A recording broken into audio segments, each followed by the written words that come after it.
Good afternoon and welcome to an overcast Montpelier, Ohio here on this Monday afternoon as we get ready for one of those rare gems in non-conference baseball today on a Monday at Butch Stance Field in Montpelier. It is a matchup of a couple of things. First, two undefeated teams in 8-0 Fairview against 7-0 Montpelier, and two teams ranked again in the state of Ohio. Fairview in the top 5 in Division 6, where they check in, and the very latest poll that just got released today by the Coaches Association, Fairview is ranked 4th in that state coaches poll, while Montpelier inches up a spot to number 11 in the state in Division 7. A couple of veteran head coaches leading the charge again this year. Andy Singer in his 22nd year as head coach of the Fairview Apaches, and Toby Hutchison in season number 14 over a couple of different stints. Fairview, actually both these teams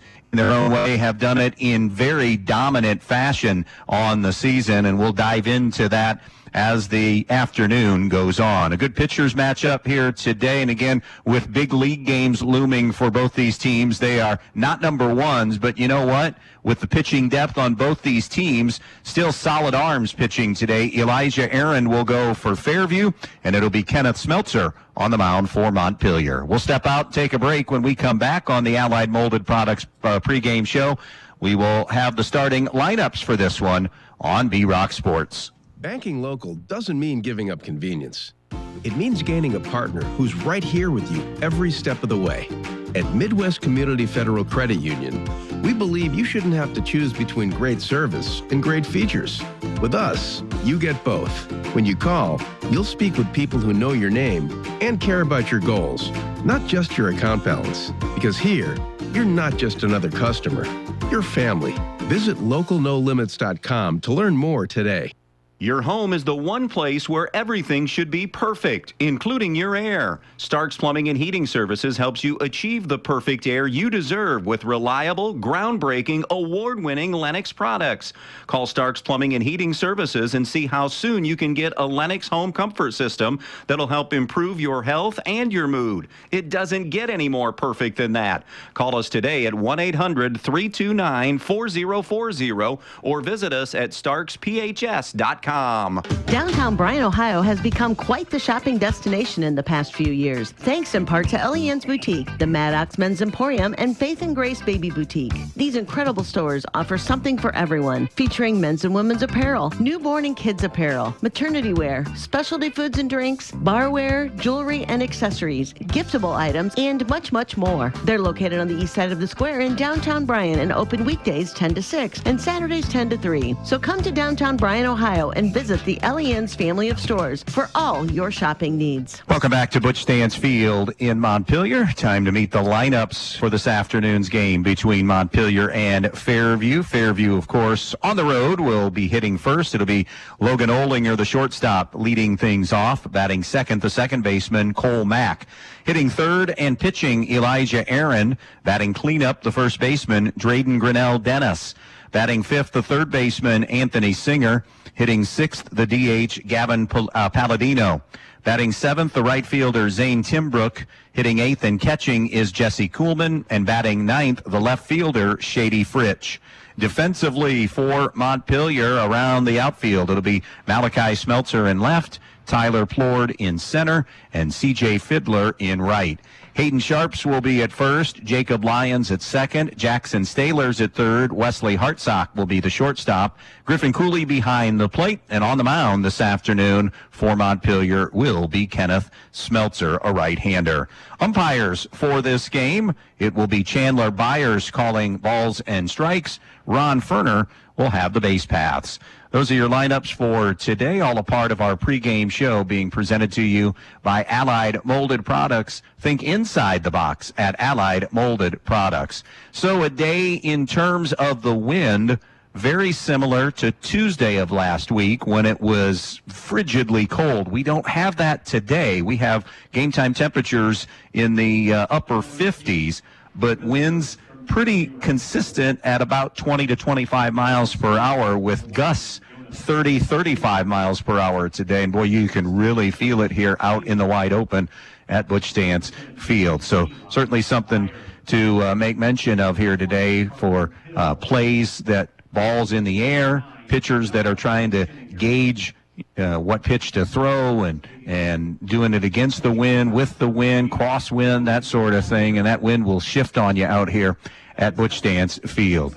Montpelier, a 7-0 start to this season. Fairview, an 8-0 start to this season. Montpelier and Fairview both 2-0 in their respective conferences as play begins today. And critical weeks coming up, or critical week, I should say, particularly, I think, for Fairview. They have their enormous GMC showdown coming up tomorrow against Tenora. And then we'll take on Paulding later in the week. Montpelier with a big matchup, not to overlook tomorrow by any means, but Montpelier will be hosting Hilltop in a huge matchup in the BBC coming up on Thursday of this week. So a really good measuring stick game today for both these teams, Fairview and Montpelier. As you look at where each of them are at, Fairview, of course, will be in Division 6 playing in the postseason. Montpelier in Division 7. We'll step out and take one final break. We'll pause for the anthem, and when we come back, this afternoon's first pitch from Butch Dance Field on B-Rock Sports. Be part of the Montpelier Athletic Boosters and help support all the athletes at the Montpelier schools by calling 419-485-6785. The Montpelier Athletic Boosters would like to wish all the Montpelier athletes good luck in today's game. Strive to be the best, and you will succeed at everything you do. The Montpelier Boosters are proud of all your achievements. Good luck and do your best. That's all anyone can ask. And go Locos! At Eden Farmers Co-op, with locations in Eden, Edgerton, and Montpelier, they're more than just a store. They're your partner in the field and at home. For a complete line of pet supplies, animal feed, bird food, and outdoor products to Land O'Lakes feed and seed treatments, they've got you covered. Need grain storage and drying, fertilizer, or soil sampling? They're here to help. Plus, their reliable feed mill services are second to none. Eden Farmers Co-op, your neighborhood country store for all your farm and home needs. Stop in today and see why they're trusted by their neighbors like you.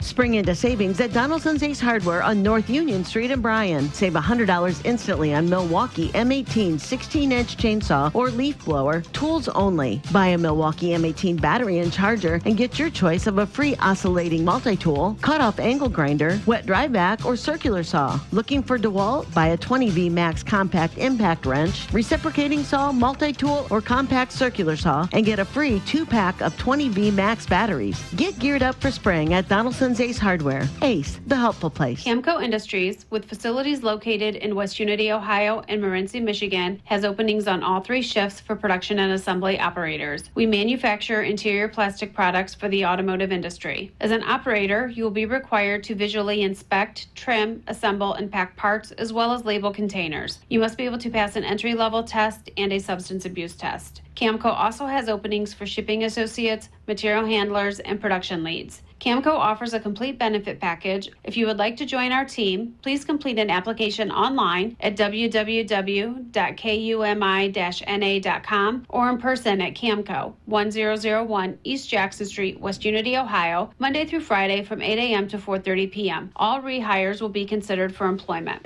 Loading the kids in the car, brokering peace in the back seat, mastering the snack handoff without even looking. Why are simple things sometimes so complicated?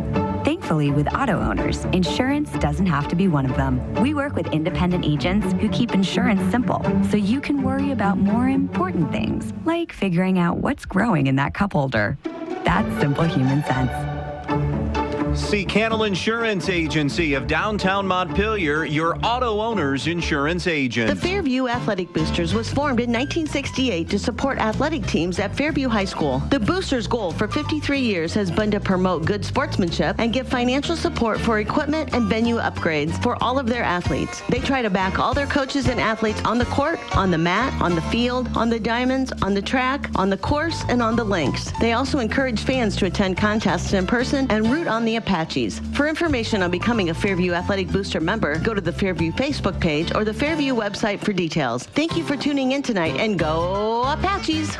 The procedures adopted by the Ohio High School. Time to welcome you back here to Butch Dance Field in Montpelier as we get ready for this one between Fairview and Montpelier. Let's talk a little bit about Kenneth Smeltzer's season. This will be his 4th appearance and his 2nd start of the season. He is 1-0 with a save on the season and has allowed in 9 innings of work this year.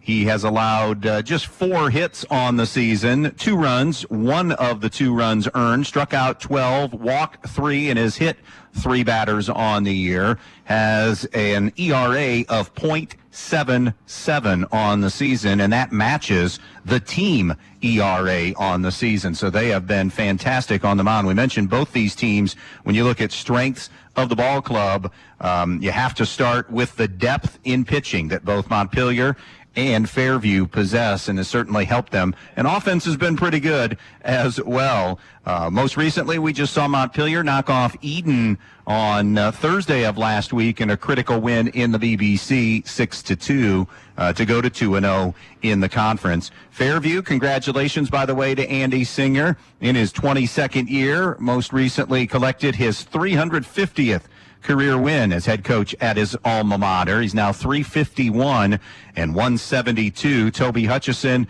over a couple of stints as head coach here at Montpelier, his 14th year, 142 and 115 as the head coach of the Locomotives. So digging in will be Logan Olinger for Fairview, followed by Cole Mack and Elijah Aaron.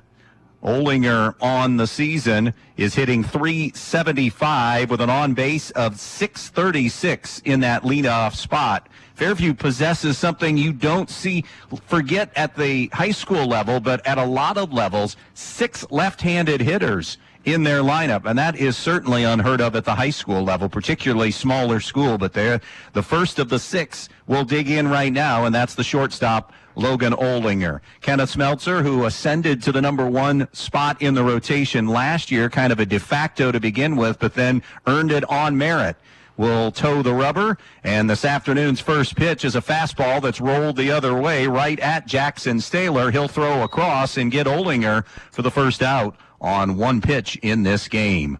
That'll bring Cole Mack to the plate for Fairview. Mack hitting .267, still searching for his stride with an on-base of .435. He does have 5 runs batted in, hitting in the number 2 hole. Another left-handed stick. Staylor in on the grass at third. The first offering now to Mack is inside for ball 1. It's a Fairview team that is averaging 12.5 runs per game and giving up just 2 runs per game as they have steamrolled their opponents, a swing and a miss, to even the count at a ball and a strike. They've scored an even 100 runs on the season and given up 15. Montpelier also has done a fabulous job of run producing this year, inside and low with that offering to make it 2 balls and a strike. They've only allowed 12 runs total on the season, Montpelier has, 5 of those of the earned variety, and they have scored 68 themselves through 7 games. The 2-1s hit the opposite way, and it'll tail in front of Malachi Smeltzer for the game's first hit.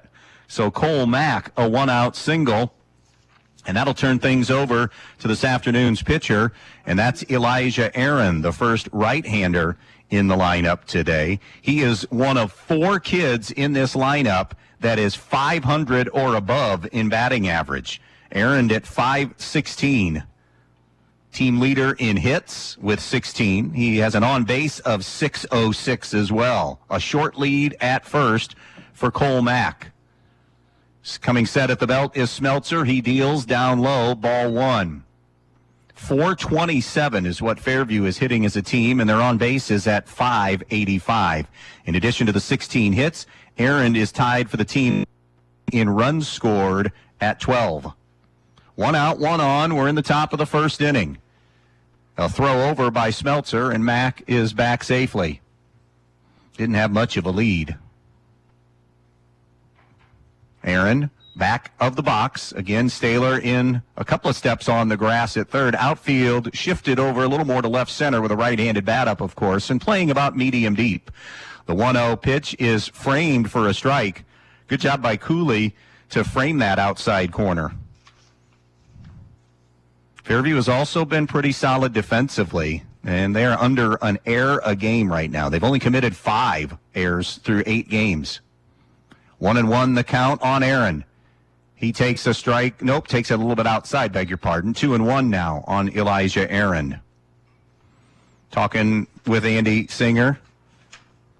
And he mentioned about how this group is a lot of fun to be around. It is a group that they have watched come through and have kind of been setting their eyes on here throughout the course of this Fairview run. That's chop foul, 2-2.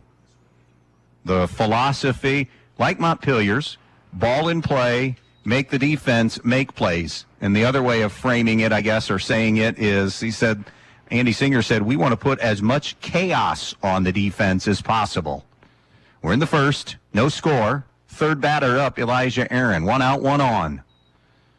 As that wind continues to howl. And it is a 2-2 count, I beg your pardon, low and away, and that'll run it full. 3-2 now on Elijah Aaron. Critical week for Fairview. Tuesday, tomorrow night, they get Tenora in a big collision, and then Paulding on Thursday. Andy said they're also trying to find games for Friday and Saturday as well. 3-2 on Elijah Aaron. Smeltzer is now going to step off the back edge of the rubber. So we don't know how many innings Aaron may go, but there are 5 other guys that Andy listed as possibilities. That is bounce foul by Aaron as he hangs in this AB. And that just shows you the depth. Singer saying all of their pitchers are on, I don't know if I want to use the word strict, but sounds like fairly strict pitch counts right now. They all want them all to get work in and still be prepared for the rest of this week. 3-2 on Elijah Aaron. Mack at first after a 1-out single. Smeltzer's payoff pitch. Called strike 3 on the outside corner. And Elijah Aaron caught looking for the second out of the game. That'll bring up the cleanup hitter, Drayden Grinnell-Dennis. One of those kids coming back from last year's team that won 17 games. Grinnell-Dennis hitting .522 on the year. That is a team best with 8 runs driven in, and he has the team's only home run and one of 3 triples, and he's another left-handed bat in the lineup. Grinnell-Dennis takes away ball 1.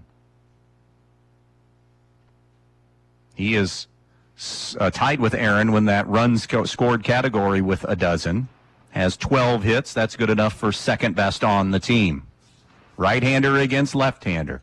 2 down, top of the first, no score, Montpelier and Fairview. Smeltzer's 1-0 pitch. Taken on the inside corner for a strike. A ball and a strike now. The first inning, as far as scoring for Fairview, has been their second best inning of the year. 21 runs scored in this inning. The third inning is their best at 26. Here's the 1-1. A swing and a miss. A ball and 2 strikes now on Grinnell-Dennis.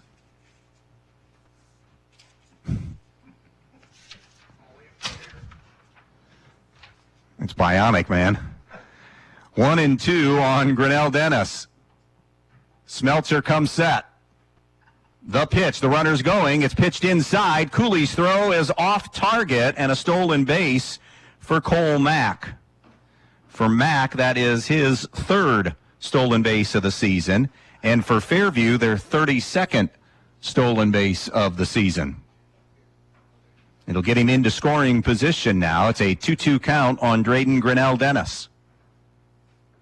2 down, no score. Fairview and Montpelier. Smeltzer straightens. The 2-2 pitch. Swung on, ground ball to Lyons at second. On the second hop. Slings it over to first, and Sharps makes the grab.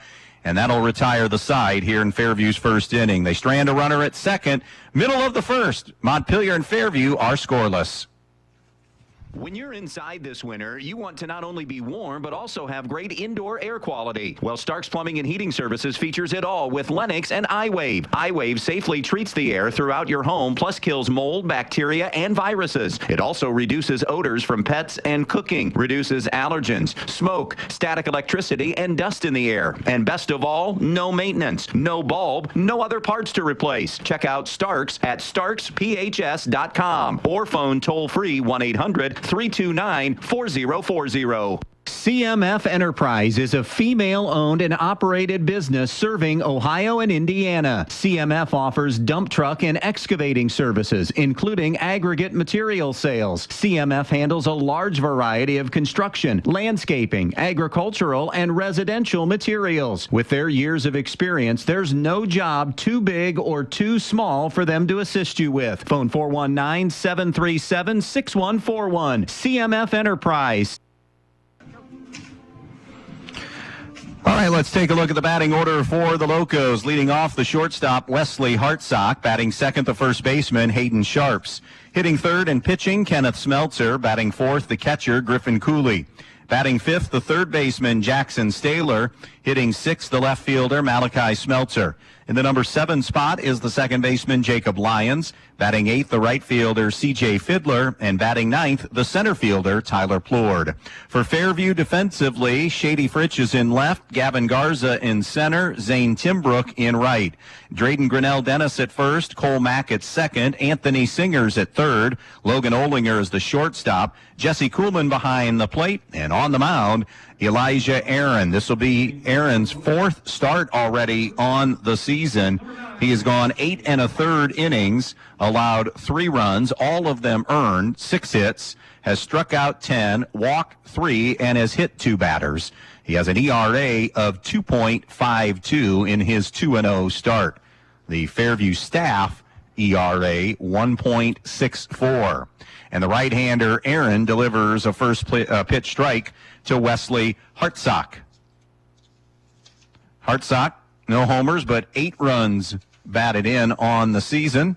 We'll get you the average and more in just a moment. That one above Hartsock and back to the screen. He is hitting .235 with an on-base of .407 and an OPS of .643 to start this season. This is the same Montpelier lineup, batting order anyways, that was against Eden on Thursday. Pitch down in the dirt from Aaron. 2-1. The only changes, of course, Hartsock at short, where Smeltzer was Thursday, and Smeltzer on the mound this afternoon. 2-1 on Kenneth Smeltzer. Singer close to the bag at third, and a cut and a miss by Hartsock. It's 2-2. And already there's going to be a little throwing in the bullpen. Andy Singer said each guy is going to be on maybe a short leash or on a pitch count and spread the wealth with the arms. A curveball that hung, it's sliced into the air into the cut of the grass, dirt and grass, caught by the shortstop, Logan Olinger, to retire Hartsock for the first out of the inning on a pop-out. That'll bring Hayden Sharps to the plate. Sharps hitting .391 with an on-base of .462 and an OPS of .896. No homers, 4 runs batted in on the season. Has one of the 7 Montpelier doubles. Righty-righty matchup, takes low and outside, ball 1.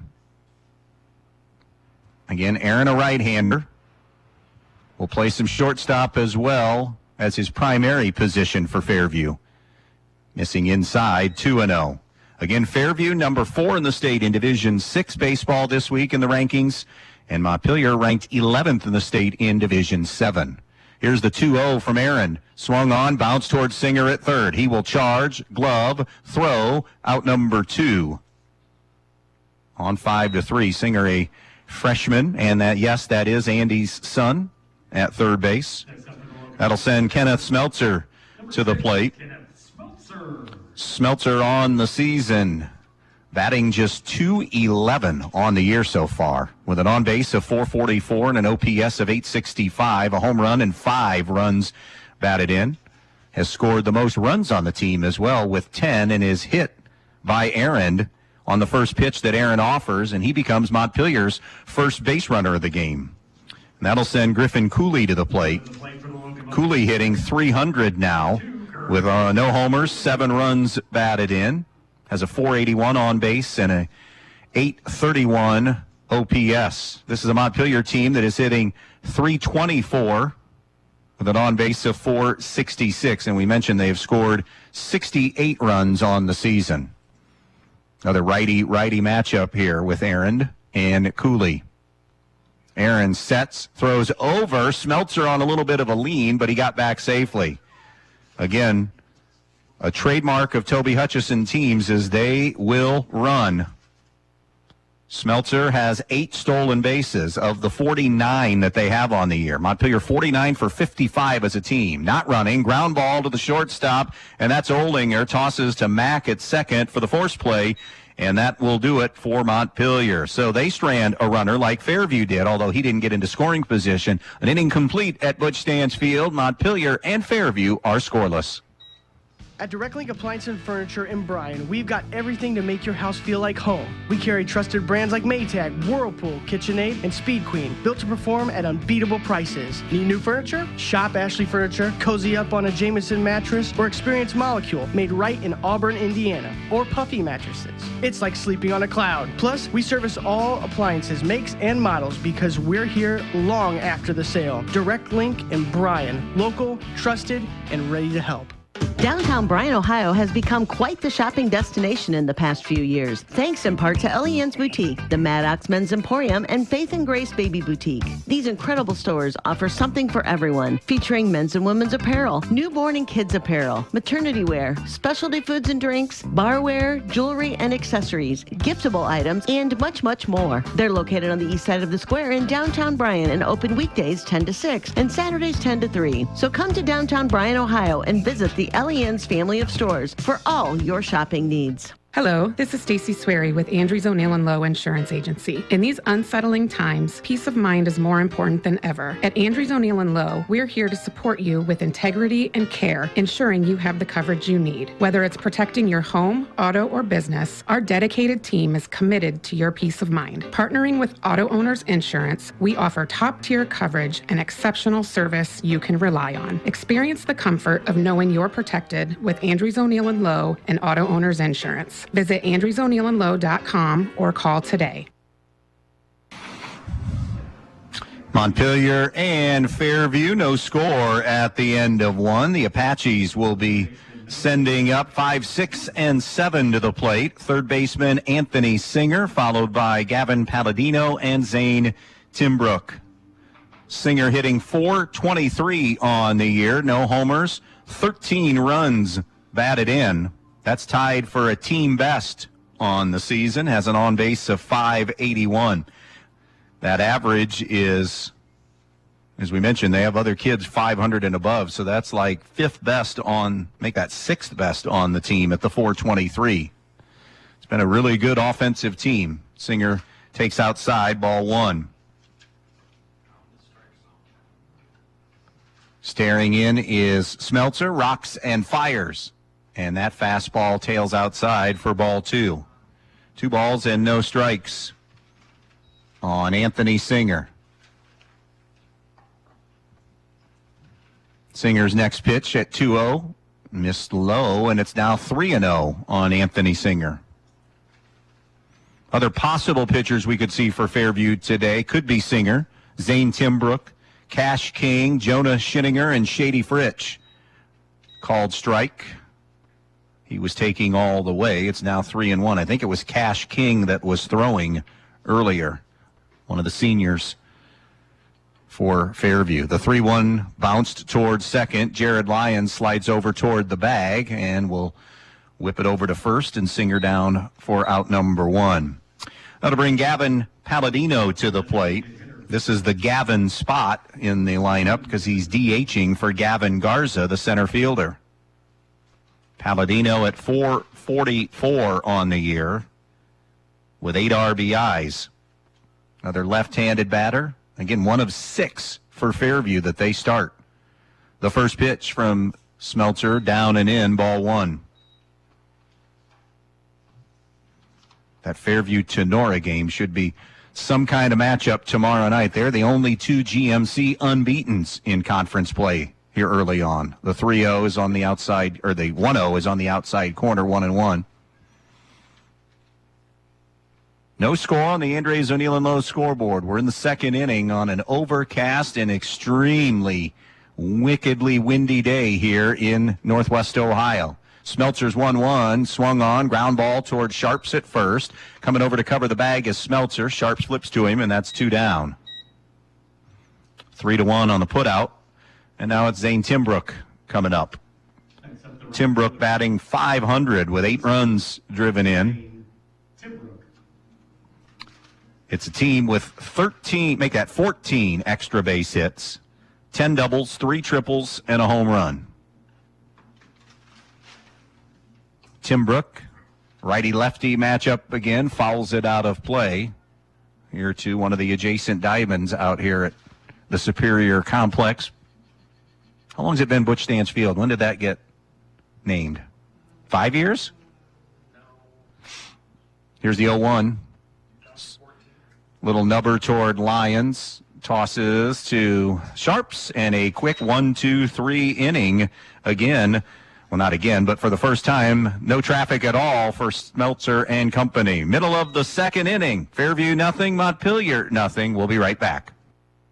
The Thompson and Giese Funeral Homes of Montpelier and Pioneer take great pride in caring for families, and they'll work tirelessly to provide you with a beautiful, lasting tribute to your loved one.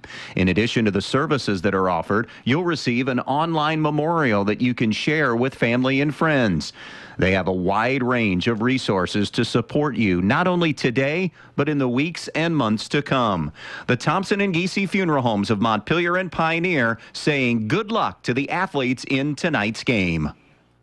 Looking for a job that offers competitive wages, excellent benefits, and a great work-life balance? Veland Chase, a beacon of excellence in Northwest Ohio for nearly 60 years, is the company for you. We are looking for second-shift general laborers. Wages start at $20.35 an hour, with benefits starting after 30 days and a shift premium. Apply now at brassjobs.com. CMF Enterprise is a female-owned and operated business serving Ohio and Indiana. CMF offers dump truck and excavating services, including aggregate material sales. CMF handles a large variety of construction, landscaping, agricultural, and residential materials. With their years of experience, there's no job too big or too small for them to assist you with. Phone 419-737-6141. CMF Enterprise. Welcome back here to Butch Stance Field in Montpelier. The third baseman. We welcome you back into a second inning. It will be 5, 6, and 7.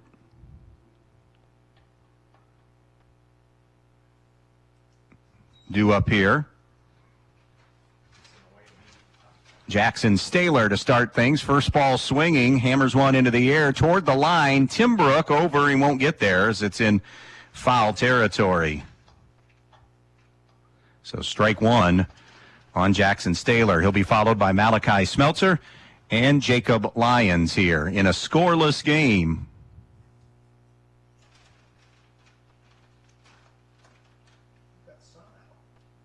Nothing in one here on Staylor.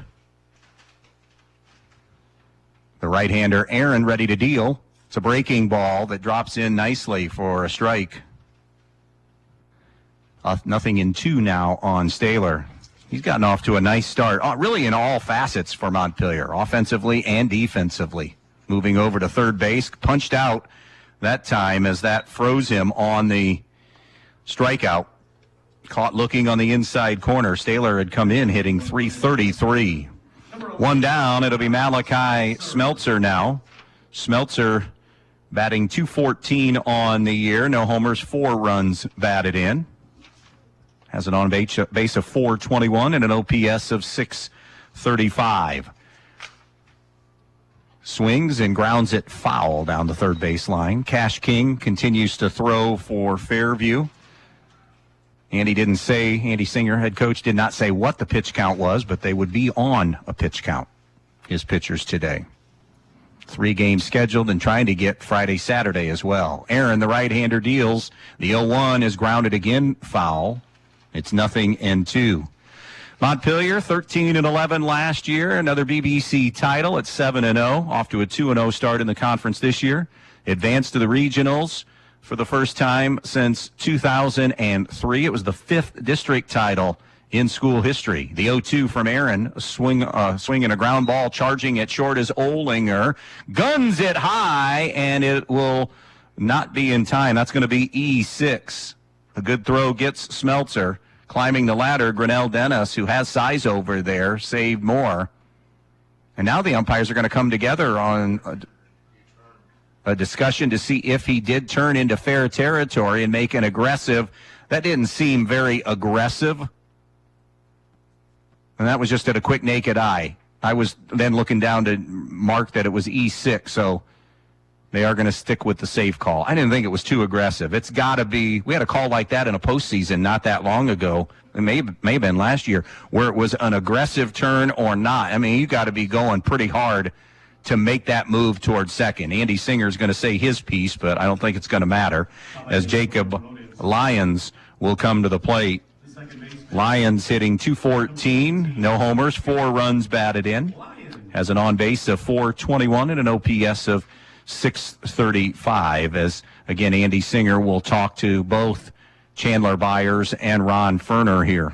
No score, bottom of the second inning, Montpelier and Fairview. Montpelier at the plate, 1 out and 1 on.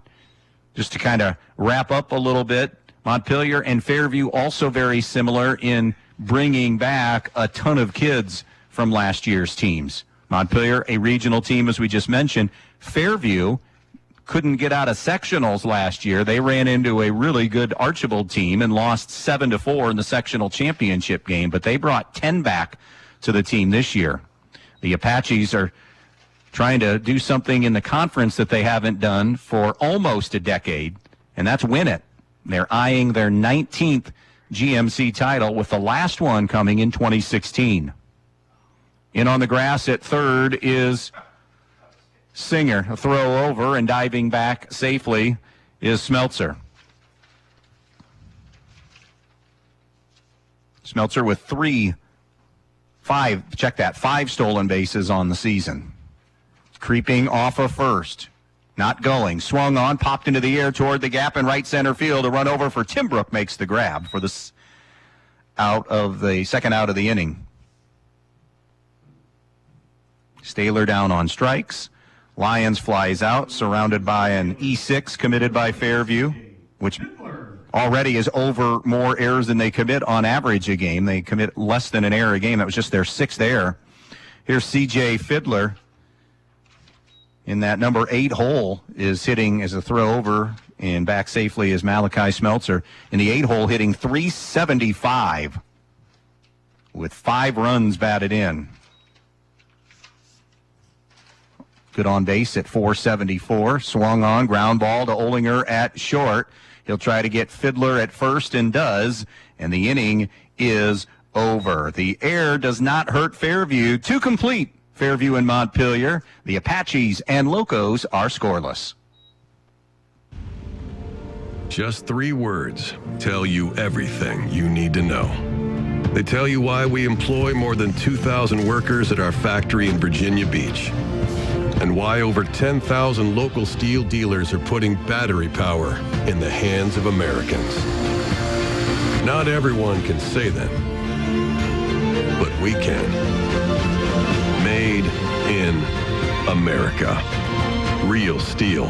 Find yours. See Black Swamp Equipment in Bryan, Archbold, and Defiance. United Oil in Ney supplies and delivers home heating oil, farm fuel, diesel, and propane for your home, farm, or business throughout Northwest Ohio, and with dependable service and competitive pricing. Call 1-800-962-9839. That's 1-800-962-9839, or stop by United Oil in Ney, serving you with dependable service for over 70 years.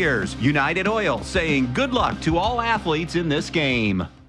8, 9, and 1 for Fairview. As we head to the third inning, it'll be Jesse Kuhlman, Shady Fritsch, and then Logan Olinger. Kuhlman on the season, batting .333 with a couple of runs batted in. Tied for second on the team in steals at 6 on the year. It's a perfect 6 for 6 and has hit one of the 3 Fairview triples on the season. Fairview this year in their 8 wins, 5 of their 8 have seen the offense score double-digit runs, including a 33-run performance against Toledo 8.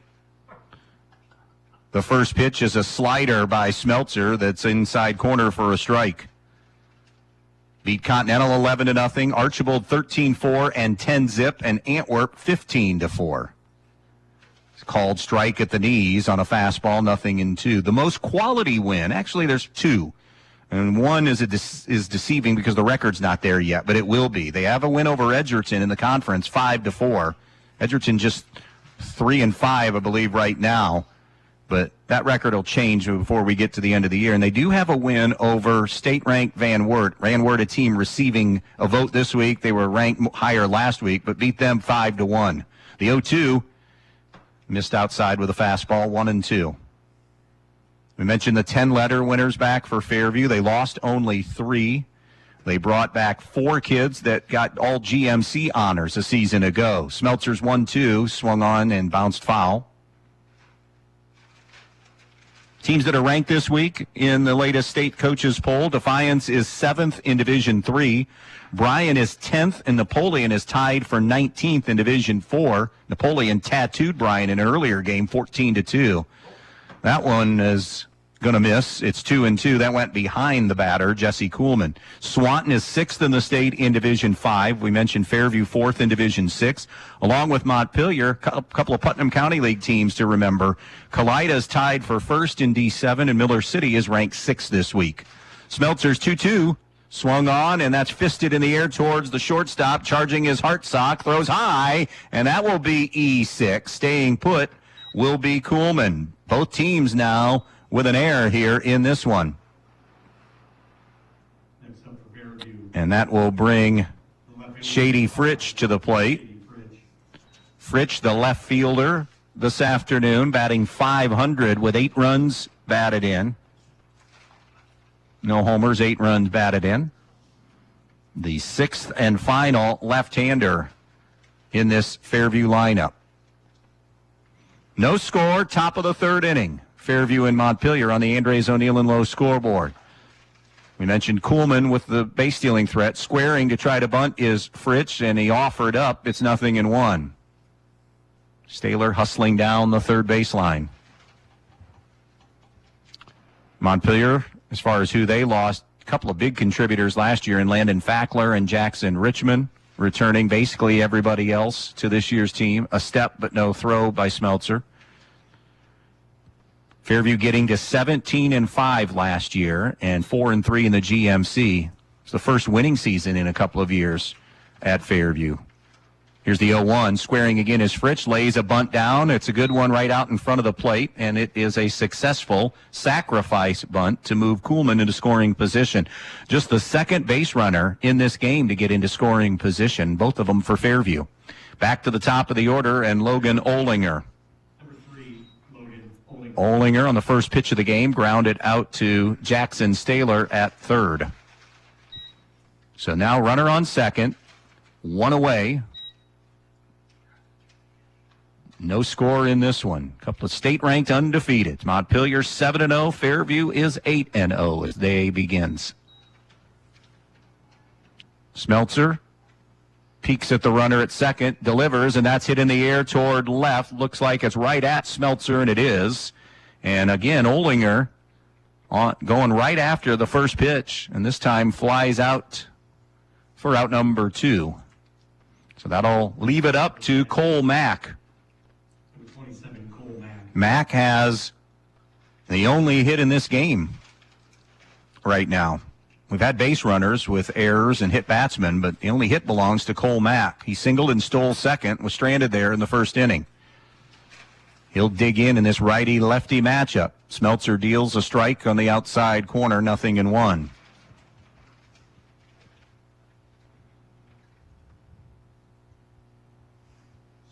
0-1 the count. Mack deep in the box. The next pitch. Swung on, hammered towards first. Juggled a little bit by Staler, but has time to retire Mack. And that will retire Fairview in the third inning. Again, they get a runner into scoring position. It's the second one they strand on the afternoon. And in the middle of the third, we are still scoreless at Butch Stance Field in Montpelier. Good luck tonight to all the area athletes. Hard quality work means a lot to an athlete and to everyone at Peltz Lumber Company in Montpelier and Pioneer. Peltz is in the business of working hard for you. Whether you need something as simple as a 2x4 or all the materials for your new home or pole barn, Peltz Lumber has what you need and will deliver it to you in a timely fashion. Hard work and quality materials is what you'll find at Peltz, and hard work on the field and in practices are what makes these area teams great. Good luck tonight from Peltz Lumber Company in Montpelier and Pioneer, building for a new generation. When you call your bank, do you ever feel like just another number? At Midwest Community Federal Credit Union, we're a little different. Our HQ is right here in Defiance, serving our friends, families, and neighbors. Unlike those big out-of-town banks, every dollar you save, borrow, or invest with us goes back into our community, building homes, funding small businesses, and helping dreams come true right here where we live. Bank local. Bank better. Visit localnolimits.com to learn more. Andy Brigle back with you here in Montpelier, Ohio on this overcast and windy Monday. A good non-conference matchup on paper, and it's lived up to its billing so far. Fairview and Montpelier locked in a scoreless battle, 9-1-2 for Montpelier. Tyler Plord, Wesley Hartsock, and Hayden Sharps. Tyler Plord hitting .524 with a couple of home runs and 7 runs batted in. Tops in the home run category, tops in the average category. He leads the team in on base at .542 and leads the team in OPS at .1351, all hitting out of that comfortable 9 spot for him. Aaron into his third inning of work. The pitch and a bunt to try to get on board is bunted out of play. 0-1 on Tyler Plord. For those of you tuning in and wanting that Cleveland-New York Yankees game or expecting that, we'll get you there when we are done here. That pregame would just be getting underway here shortly.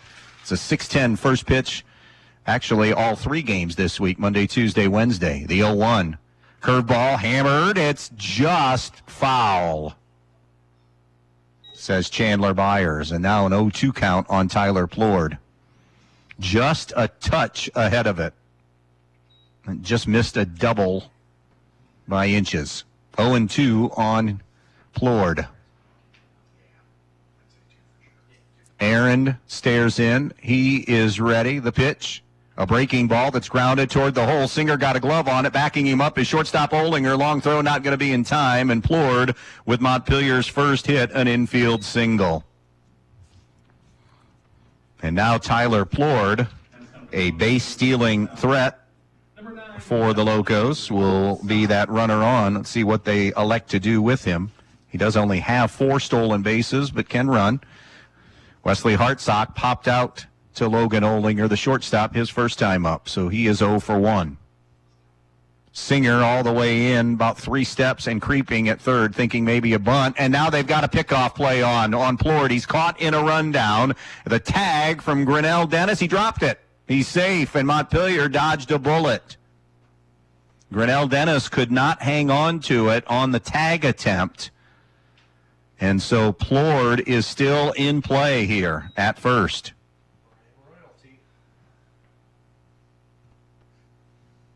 So Wesley Hartsock they were looking maybe to see also. They saw Plord leaning and then wondering, and again a throw over, and that one sailed on Grinnell Dennis and went out of play. So going to second on the E1 on the throw will be Plord. And that'll be a second error for Fairview in this game. A team coming in averaging under an error a game and had committed only 5 on the season have their second error. And Plord is the first base runner into scoring position. Let's see if Hartsock is bunting him to third. He is yet to face a pitch here. He squares early. Pulls it back, squares again, pulls it back, steal from Plord, throw down, not in time. Singer thought that maybe it popped off the bag just a bit and the tag was still applied, but Ron Ferner says no. Plord gets a stolen base, and now he's 90 feet closer with nobody out here in the third inning. No score, but Montpelier with the biggest threat of the afternoon. First base runner to third is Plord, and now Andy Singer with a walk to the mound, and you wonder, is this going to be it for Elijah Aaron? We mentioned pitch count for him. More than likely, Kenneth Smeltzer on a pitch count with Hilltop looming on Thursday. And these are the kind of decisions that you have to make when you play non-conference games, because obviously your league games are even more important. This is one of those games, though, that would certainly jump out at voters when you're talking about seeding whoever wins this game. Even with Fairview playing a division lower, Montpelier 7 and Fairview is 6. Quality teams for both of them, so a win here would be big for both teams. Still no move yet by Andy Singer either way. He has brought the entire infield together. If you're just joining us, we're in the bottom of the third inning. Montpelier and Fairview, no score. Matchup of state-ranked teams, Fairview 8-0, Montpelier 7-0 as play began today. It's Elijah Aaron on the mound for Fairview and Kenneth Smeltzer for Montpelier. Fairview twice today has gotten a runner to second, but unable to do anything more with him. Montpelier just got their first runner into scoring position, and he's over to third now, Tyler Plord, and it's a 1-0 count on the hitter, Hartsock, and he will take a strike on the outside corner. Chandler Byers has been very generous with the outside corner today. Infield, by the way, obviously, in such a low-scoring, or appears to be a low-scoring game. The 1-1 swung on, and that's going to be towards center field. Charging is Garza and makes the grab on a liner. First out of the inning on the fly out to center. Hartsock barreled that one pretty well, but Garza was already playing fairly shallow. So there's the first out, and that'll bring Hayden Sharps to the plate. Infield remains in with one down. Aaron working out of the windup. Sharps grounded to third, his first time up. Swings and racks one down the left field line. It is twisting foul. About 3-4 feet foul down that left field line. You never know what's going to happen on a day like today. You get a ball up in the jet stream with those swirling winds, and that continue to push it foul, and it's a long strike one on Hayden Sharps.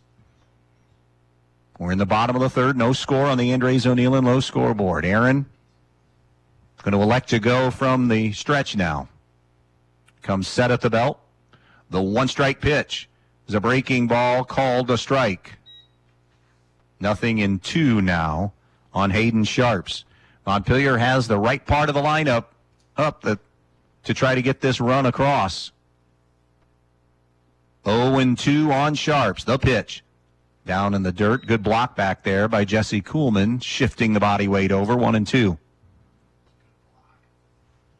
Tyler Plord is at third. Reached on an infield single. Went to second on a pickoff. Well, it was a pickoff play that sailed high and then moved to third on a stolen base. Breaking ball, ground ball. Olinger at short. Runner's going to come in and score. He will get the job done on the ground out RBI.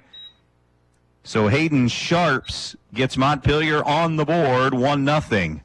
For Sharps, he collects his 5th RBI of the season. And now that will bring up Kenneth Smeltzer. Hit by a pitch, his first time up. And Aaron's first offering to him is going to be lined into left field for a sharp hit. They're wondering if something like that is going to get Kenneth Smeltzer going at the plate right now. And now it's going to be the end of the line here as that pitch count climbs a little bit here. And Cash King had been the young man that had been throwing all along. Elijah Aaron's afternoon is done at 2 2/3 innings. He's allowed just the one run.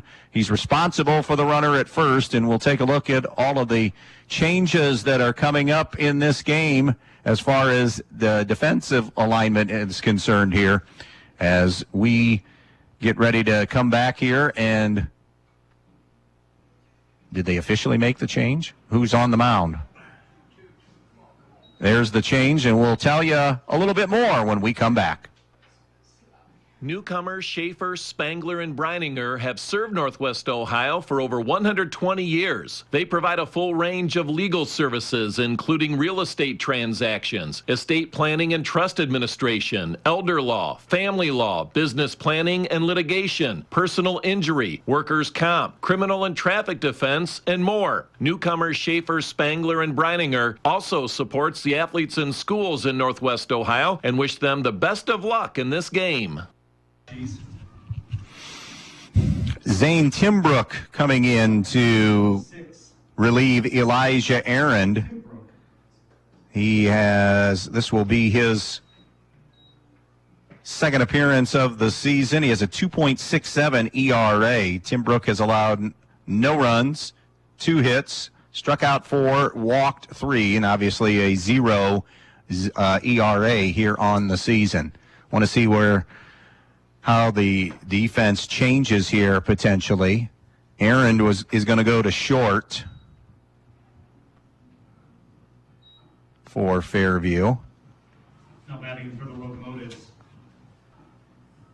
Number 2, Griffin Cooley. So Timbrook was your right fielder, and Olinger had been the shortstop. So not sure. We got to wait and see where the rest of those defensive alignments got changed to, what the substitutions are. Timbrook is a lefty on the mound. Inherits a situation with a runner on first and 2 down and delivers down low to Cooley.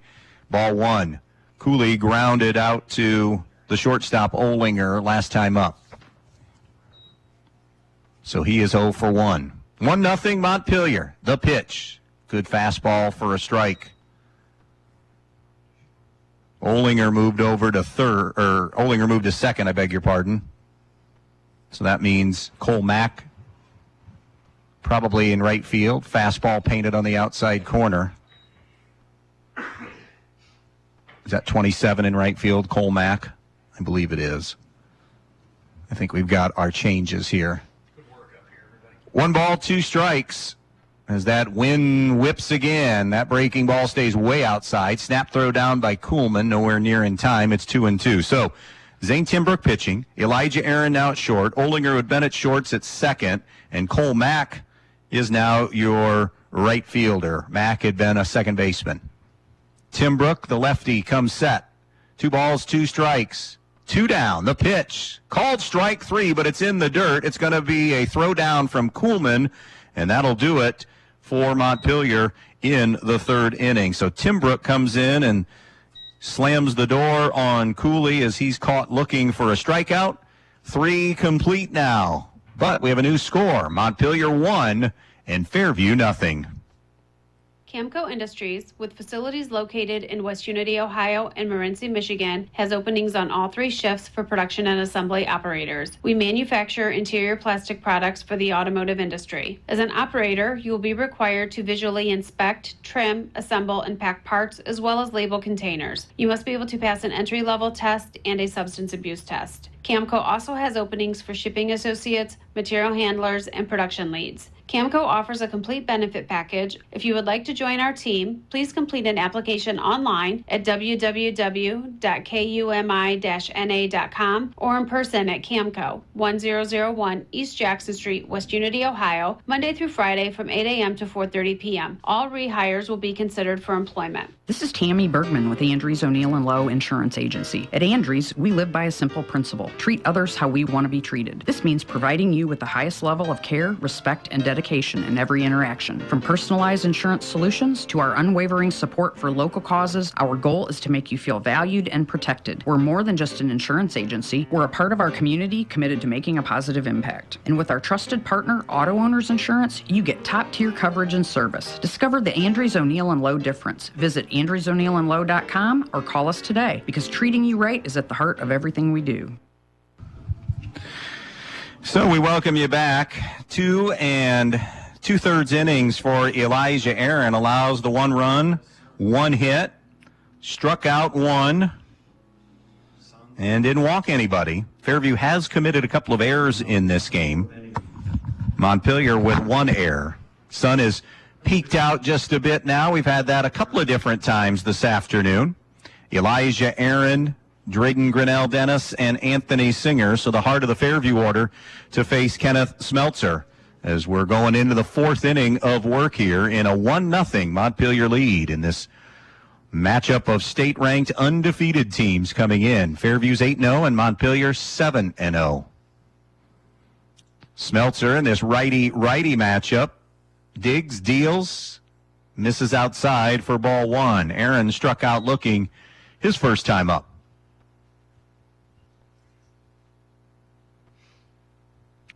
And the 1-0 from Smeltzer, called strike on the outside corner. Mentioned Fairview got back to the above 500 easily at 17-5. 2023, they were 12-14. So a good bounce back. Actually, it was a couple of years. That's going to be a ball hit up the middle, behind the bag. Hartsock, a good pick, or a good throw, and a good pick then by Sharps at first to retire Elijah Aaron for out number one. Sliding left was Hartsock, a step or two behind the bag, and able to get Aaron. That'll bring Drayden Grinnell Dennis. He's 0 for 2.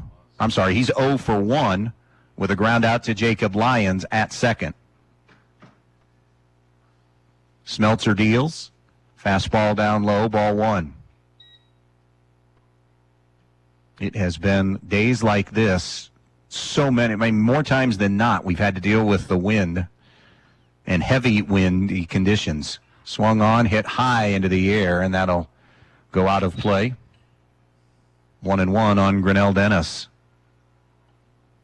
Montpelier, we mentioned Fairview's schedule. Montpelier gets Fayette tomorrow in conference. And then a big one Thursday hosting Hilltop. We'll be back here for that one. The 1-1 swung on, little nubber pack, or back to the mound. Smeltzer throws over, and Grinnell Dennis is out number 2 on a ball off the end of the bat. This is our first of 3 this week. Tomorrow night, Eden at North Central in a big BBC matchup. Those two trying to stay in any kind of title discussion. Don't want that second loss. And then, as we said, Hilltop Montpelier on Thursday. 2 down, bases empty, 4th inning. Anthony Singer is 0 for 1, grounding out to Jacob Lyons at second. It's 0-1 on Singer. Smeltzer in a really good rhythm right now. The 1-strike pitch, Singer hits one high into the air. Back goes Hartsock. He's being called off in left field by Malachi Smeltzer, who grabs it to get Singer for the 3rd out of the inning. So these two high-powered offenses have been neutralized thus far. Halfway home, we'll get you a main stops mid-game update when we come back. 1-0 Montpelier in front. Be part of the Montpelier Athletic Boosters and help support all the athletes at the Montpelier schools by calling 419-485-6785. The Montpelier Athletic Boosters would like to wish all the Montpelier athletes good luck in today's game. Strive to be the best, and you will succeed at everything you do. The Montpelier Boosters are proud of all your achievements. Good luck and do your best. That's all anyone can ask. And go Locos! Loading the kids in the car, brokering peace in the back seat, mastering the snack handoff without even looking. Why are simple things sometimes so complicated? Thankfully, with auto owners, insurance doesn't have to be one of them. We work with independent agents who keep insurance simple, so you can worry about more important things, like figuring out what's growing in that cup holder. That's simple human sense. See Cannell Insurance Agency of downtown Montpelier, your auto owner's insurance agent. Andy Brigle back with you here at Butch Stance Field in Montpelier. Mid-game update, and it's 1-0. The pitchers have taken center stage in this one as they have handcuffed both these high-powered, high-run-producing offenses in a 1-0 game. Elijah Aaron, we told you his numbers in 2 2/3 innings. Zane Timbrook is in relief of him. Kenneth Smeltzer has worked 4 innings. He's allowed a Cole Mack single, and that is it, and has struck out just 1 as well. Defense is making plays this afternoon for the most part. Fairview has 2 errors. Montpelier has committed 1 error in the game as the left-hander Timbrook deals to Jackson Staylor inside ball 1. Staylor struck out looking his first time up. Montpelier's run, Tyler Plord, an infield single, went to second on a throwing error, then on a pickoff play, stole third, and was gotten in as that one's bounced foul by Staylor. On RBI ground out for Hayden Sharps has produced the game's only run. And that's your mid-game update brought to you by the Main Stops of Northwest Ohio. Always open when you need them. The Main Stops of Northwest Ohio. The 1-1 from Tim Brook.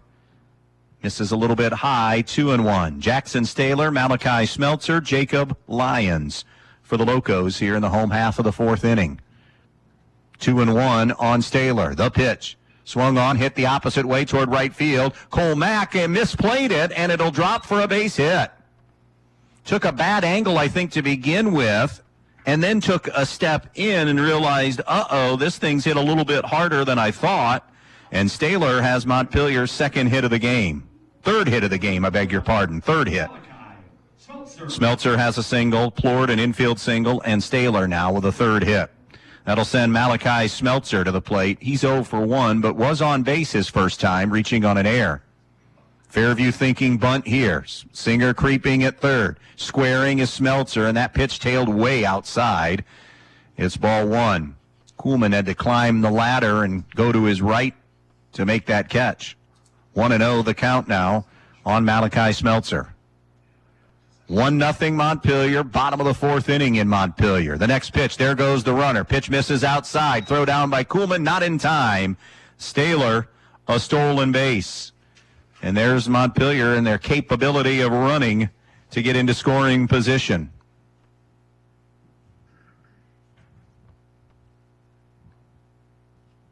Sixth stolen base on the season for Jackson Staylor. And now 2-0 the count here on Malachi Smeltzer. He squares to bunt, yanks it back, takes down, and it's 3-0 now. Waiting on deck is Jacob Lyons.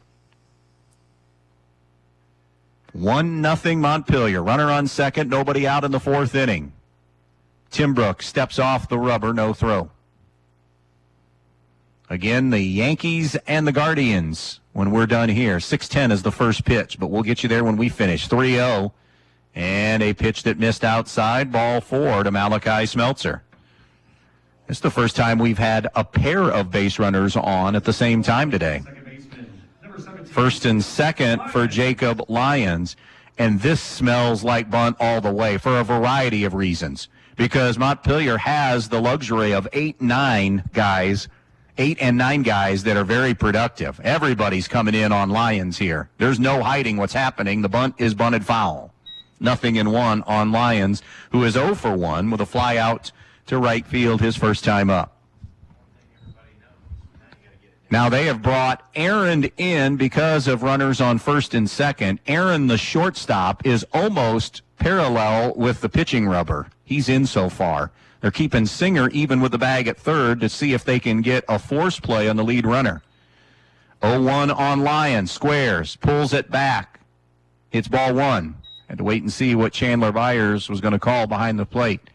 He's the home plate umpire. Ron Ferner, the veteran, on the bases. 1-1 on Jacob Lyons. Staylor at second. Smeltzer at first. The 1-1, again squaring, getting the bunt down. It's a beauty down the first base line. There's only one play. And now the throw over to third, and they've got a rundown on the Montpelier base runner, and he is out. Jackson Staylor turned the corner, went too far, and a run-scoring chance just got eliminated. So it was a sack bunt. And we have an injured Anthony Singer, who Andy Singer will come out and just check on. So, sack bunt. Staylor was retired 1-5. Right, 1-5-2-5 in that rundown because Singer was the one that applied the tag. So now with all of that, ends up being a sack bunt double play, essentially, because they got the runner at first, and then the throw over as Taylor got caught in the rundown. In a 1-0 game, every mistake gets magnified. So now runner on second, but 2 away to face Zane Timbrook, and it's C.J. Fiddler. He grounded out to the shortstop his first time at the plate. If you're Andy Singer in Fairview, you're thinking it would have been good enough if we'd have gotten an out in that inning, or in that sequence, I should say, strike one on Fiddler. But that's your best case scenario. You end up with a double play in that scenario. And now, runner still in scoring position, but runner at second. Can Fiddler deliver in a 1-0 game in the fourth? The 0-1 from Timbrook, and that's off the end of the bat toward the dugout, fouled. And now C.J. Fiddler in an 0-2 hole.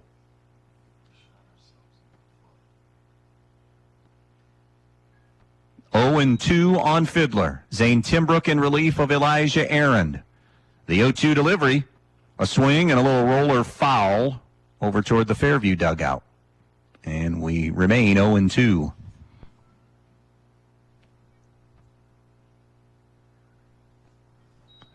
Montpelier, regional team last year, North Central 2 years ago, so the BBC, good representation the last couple of years. Fiddler takes down and in 1-2. Montpelier, if they were taking a vote right now, they would be the 1 seed in Division 7. A lot of games to be played between now and that May 11th tournament draw. Swung on, ground ball towards Singer at third. He'll charge, glove, set, fire across, and retire Fiddler for the third out of the inning. So Montpelier had a first and second, nobody out. And then the sacrifice bunt was a beauty, but it turned into a double play and a rundown, and they'll leave a runner at second. 4 innings complete now at Butch Stance Field in this battle of state-ranked teams. Fairview and Montpelier with the Locos up 1-0. Spring is in full bloom, and so is the real estate market here in Northwest Ohio. In fact, Misty King of Amerimaid Realty has a handful of new listings coming up that you won't want to miss, like the 3-bedroom, 2-bath home located at 125 Laurie Drive in Bryan. This modern home features vaulted ceilings, a spacious open floor plan, good-sized bedrooms, large garage, and a backyard with a patio and play set. Listed for only $2,099, this one is also a great deal. Call Misty today for more details. 419-633-4997. That's 419-633-4997. Or visit AmerimadeHomes.com. The Thompson and Giese Funeral Homes of Montpelier and Pioneer take great pride in caring for families, and they'll work tirelessly to provide you with a beautiful, lasting tribute to your loved one. In addition to the services that are offered, you'll receive an online memorial that you can share with family and friends. They have a wide range of resources to support you, not only today, but in the weeks and months to come.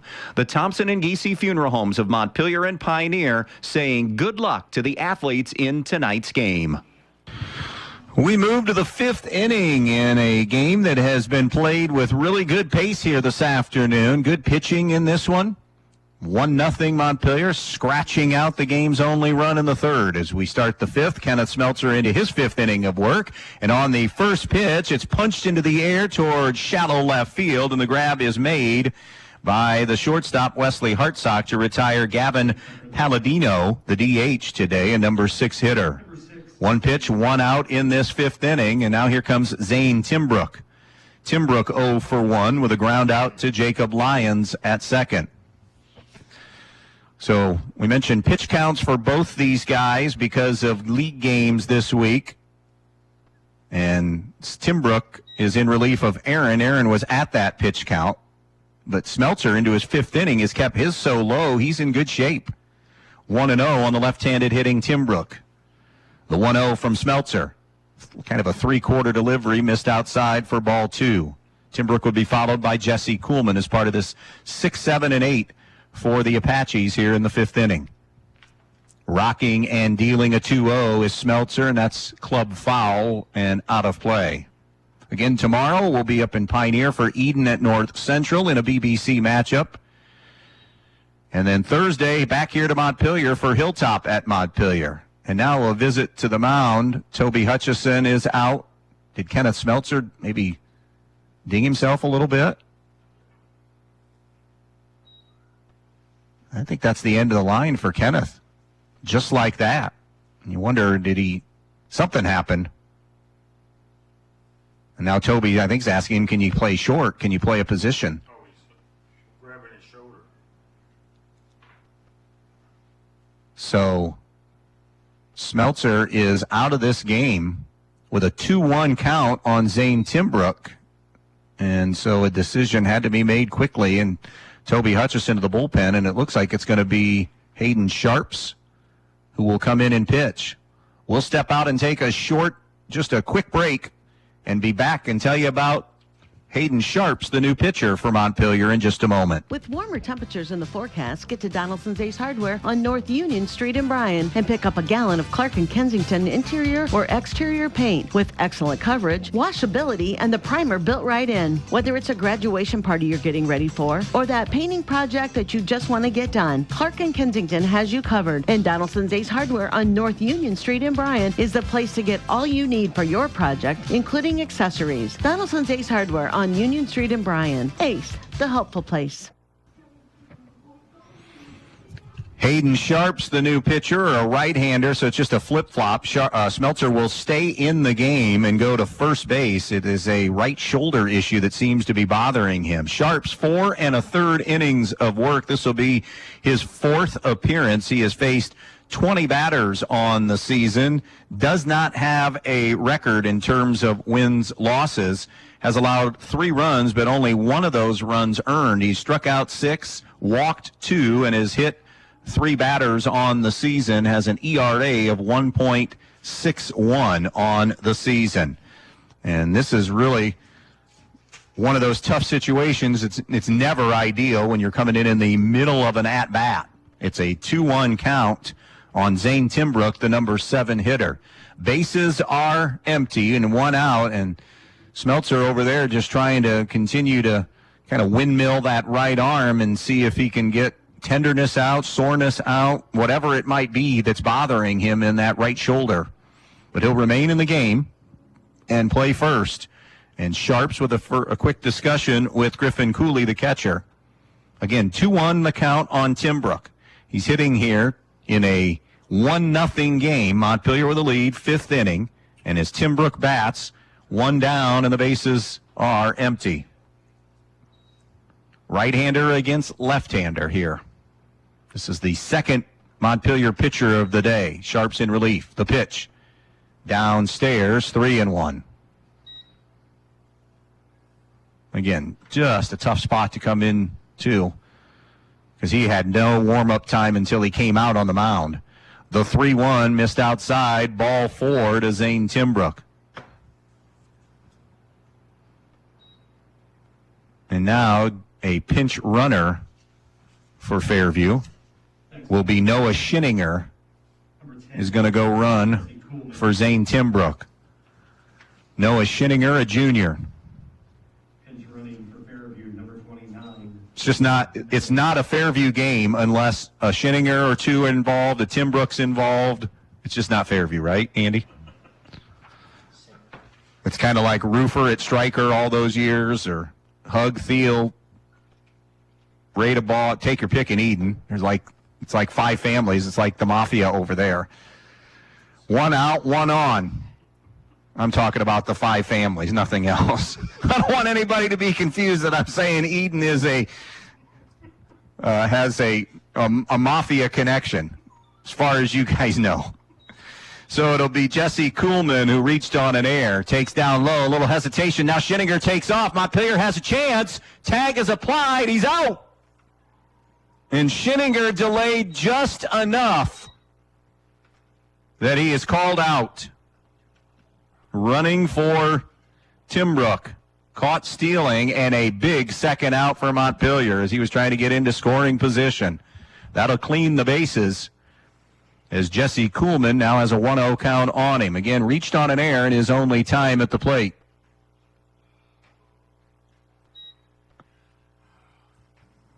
I meant because of the 5 families. That's why. I had somebody already text me. Just say the mafia ? I'm just saying there are 5 families in Eden, much like the New York family 5. The 2-0 pitch is a fastball low and away, 3-0. Well, at least got listeners. That's true. One that just texted me and Presley at home. 2 down, bases empty, and you guys are stuck in the booth. The 3-0 pitch from Sharps, called strike. 3-1 now on Jesse Kuhlman. 2 down, nobody on. Been a good one. 1-0, Montpelier and Fairview. The 3-1 pitch from Sharps, down in the dirt, ball 4. A 2-out walk issued to Jesse Kuhlman. And that'll bring up Shady Fritsch to the plate. Fritsch had a really good sack bunt in his first plate appearance. Right-hander against left-hander.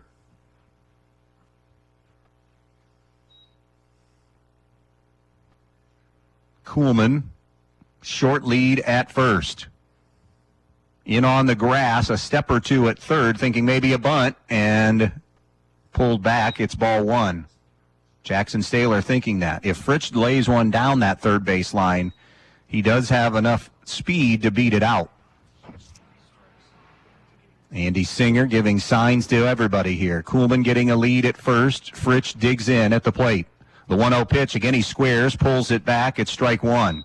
Maybe that was to see if any plays were on whatsoever. It was just a simple Staylor charge for third, and Hartsock rotate over. Again, there are 2 outs. 1-0 Montpelier. We're in the top of the 5th inning. The 1-1 pitch. Fritsch cuts and misses. It's now 1-2. That was Sharp's best pitch of the inning. Again, in relief of Kenneth Smeltzer, who came up a little injured, reaching at that shoulder, but stayed in the game. He's playing first. Here's a 1-2. There goes the runner. It's down in the dirt. Cooley's throw down is in time. And a second caught stealing in this inning. 2 of the 3 outs. Scheninger and now Kuhlman gunned down with Fritsch at the dish. Middle of the 5th in Montpelier. 1-0. Locos over the Apaches in this state-ranked showdown on B-Rock Sports. At Direct Link Appliance and Furniture in Bryan, we've got everything to make your house feel like home. We carry trusted brands like Maytag, Whirlpool, KitchenAid, and Speed Queen, built to perform at unbeatable prices. Need new furniture? Shop Ashley Furniture, cozy up on a Jameson mattress, or experience Molecule, made right in Auburn, Indiana, or Puffy mattresses. It's like sleeping on a cloud. Plus, we service all appliances, makes, and models because we're here long after the sale. Direct Link in Bryan, local, trusted, and ready to help. CMF Enterprise is a female-owned and operated business serving Ohio and Indiana. CMF offers dump truck and excavating services, including aggregate material sales. CMF handles a large variety of construction, landscaping, agricultural, and residential materials. With their years of experience, there's no job too big or too small for them to assist you with. Phone 419-737-6141. CMF Enterprise. I thought so too.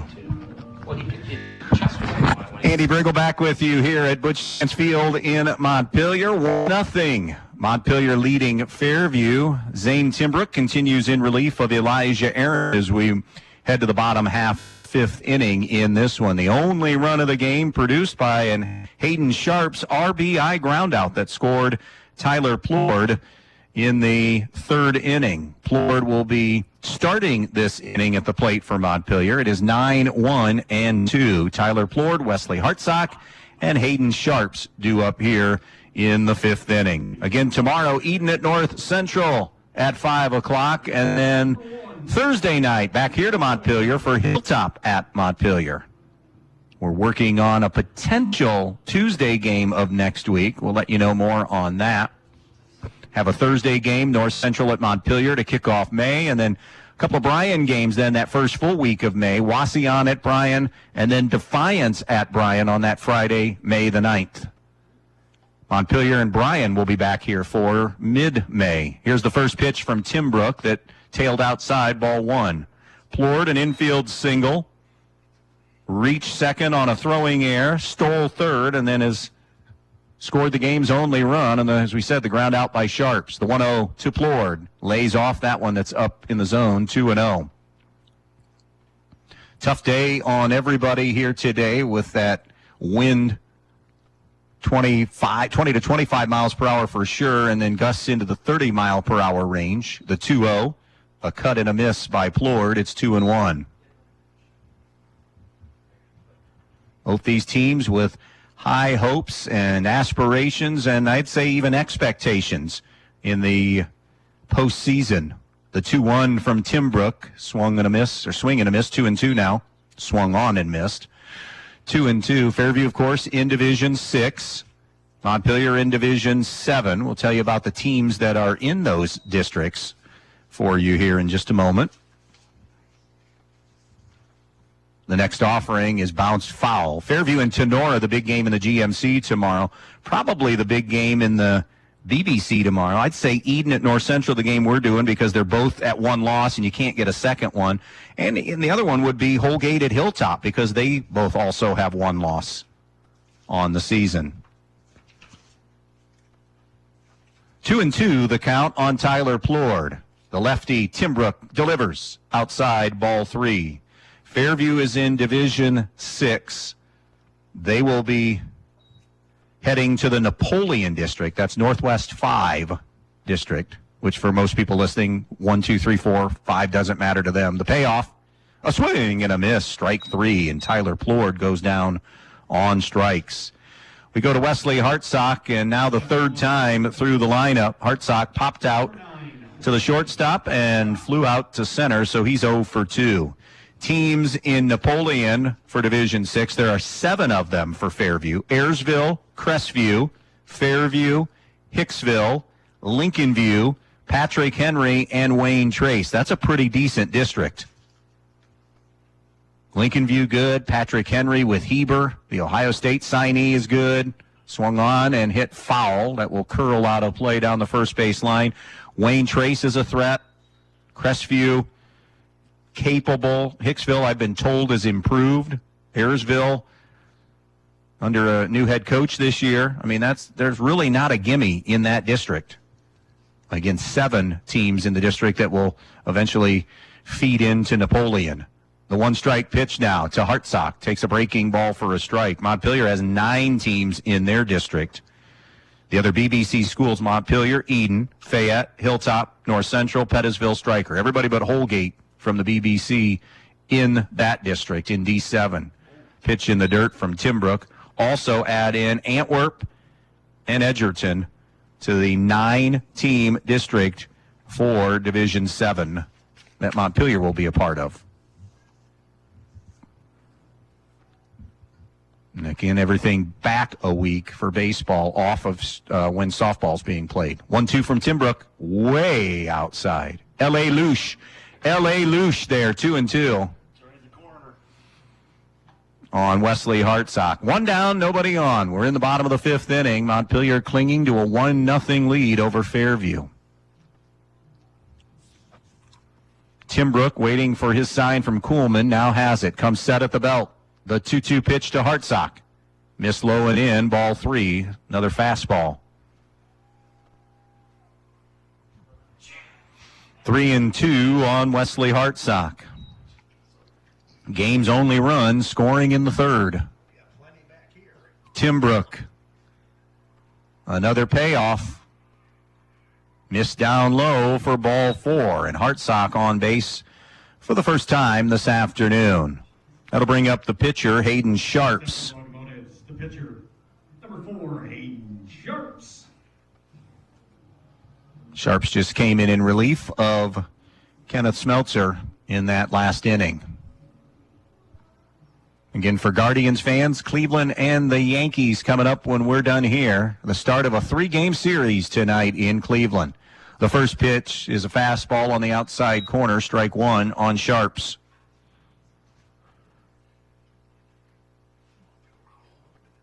0-1 on Hayden Sharps.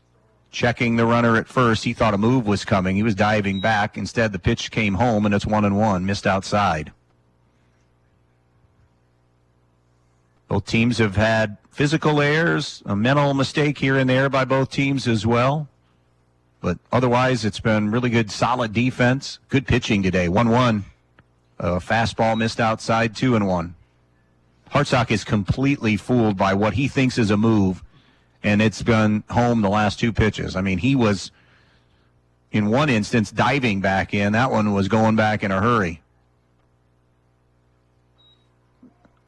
Comes home, popped up in the air, foul ground, and it will get out of play. 2 balls and 2 strikes on Hayden Sharps. Brian and Patrick Henry playing a big NWOAL softball showdown tonight. Last we heard, it was 1-0 in that. Ben, maybe you can give me an update on that in just a moment. Also, the baseball game is a big one tonight. Both teams with a loss and can't have a second in baseball in the NWOAL. The next pitch, there goes Hartsock. It missed low. Throw down on a hop, and Hartsock is out. Boy, these catchers are just throwing out runners left and right, as Hartsock is a caught stealing victim for out number 2. And now the count on Sharps is what? 3-2? 3-2. So a full count on Hayden Sharps. Now bases clear with 2 down in the inning. Timbrook and the payoff. Got him to go after 1, and he stayed alive down low and in. So we'll do it again at 3-2. That Brian Patrick Henry softball matchup is a matchup of teams ranked in the state. Of course, Brian has NC State bound and junior Thea State, and I still think she gets anything going, and she has everything going in this junior year. That recruitment's going to jump again between the junior and senior year. There could be bigger schools that get into play there, talking SEC. Not that the ACC isn't filled with huge schools, but I was told that it had always been Thea's dream as a ball 4 is issued to Sharps. Back-to-back walks will bring Kenneth Smeltzer to the plate. He's 1 for 1 with a single and a hit by pitch. Certainly, she has been lights out. Brian did suffer a league loss, which ended a string of Brian softball and a winning streak in, I believe, the 20s when they lost to Archibald, called strike to Smeltzer. Baseball and softball losing to Archibald last week in close games. And that's what's kind of put them on their heels now for the rest of the league race. 0-1. Swung on, lifted in the air. It's in shallow right field, and the grab actually didn't quite get there. The grab is made by Olinger for the final out of the inning on the pop-out by Kenneth Smeltzer. 5 in the books. 1-0 Montpelier with the lead. At Eden Farmers Co-op, with locations in Eden, Edgerton, and Montpelier, they're more than just your neighborhood country store. They're here to make your life easier. They carry a complete line of pet supplies, animal feed, bird food, and outdoor products. Plus, they offer Land O'Lakes feed, seed treatment, grain storage and drying, fertilizer, soil sampling, and top-notch feed mill services. Their knowledgeable and friendly staff is always ready to help, and they'll even carry your items to the car. Eden Farmers Co-op, trusted by neighbors like you. Stop Attention Northwest Ohio home buyers. Is one of your 2025 goals to purchase a new home? Then you need to call Misty King of Amerimaid Realty to start working on your home buying plan. Misty has several new listings coming up in the near future that you won't want to miss. Plus, Misty and the Amerimaid Realty team have the background and skills to properly guide you through the buying process from start to finish. So if you're planning on a move, then your first move should be to call Misty King at 419-633-4997. That's 419-633-4997. Misty King of Amerimaid Realty, your hometown real estate pro. Welcome back to Butch Stance Field. Got some updates to pass along. It has gone final. Brian ended up rolling over Patrick Henry behind Thea Staten. 7-0 Lady Bears win in softball in the NWOAL. And in baseball at the end of 5, Patrick Henry on top of Brian, 5-1. That second loss would essentially, nothing's certain, right? But you can't imagine a 2-loss situation in the NWOAL. It would be crippling to Brian baseball having that second loss in the conference. Still time, though, in that game to rally back. Here we're at 9-1-2. Remember, Fritsch was at the dish for Fairview when the caught stealing of Jesse Kuhlman happened to end things. Fairview now down to their final 6 outs in this one as they trail 1-0. It's Fritsch, Logan Olinger, and Cole Mack ready to face Hayden Sharps for a first time. Again, Sharps, if you're just tuning in relief of Kenneth Smeltzer. The first pitch from Sharps. Fritsch squares and takes a ball up in the zone evidently a little bit. Kenneth Smeltzer, a single. Jackson Staler, a single. And Tyler Plord, a single for the 3 Montpelier hits. That one a little bit low and outside. It's 2-0. Cole Mack has a single for Fairview. And that's it. This offense, averaging over 12 runs a game, has been held to just the Cole Mack single so far. Fritsch takes a strike on the outside corner, and it's 2-1. He has squared in almost every pitch in every at-bat so far, except for he was taking when the caught stealing was happening. He pops that one up on the infield. Actually, now it'll drift over and out of play. That wind looked like it might go down maybe the third base line, and then just kept pushing and pushing and pushing and ended up out of play completely. And now 2-2 on Shady Fritsch. Fairview going to be getting to their third time through the lineup here in just a moment. Montpelier leads 1-0 in the 6th inning on the Andres O'Neill and Lowe scoreboard. 2-2 on Fritsch. Sharps deals low and away with a fastball. It's 3-2.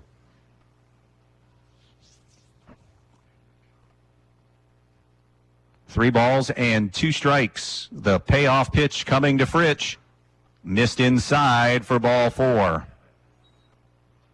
So a walk to Fritsch. The tying run is aboard. And now it'll be Logan Olinger. He is 0 for 2 with a ground out and a pop out in this game.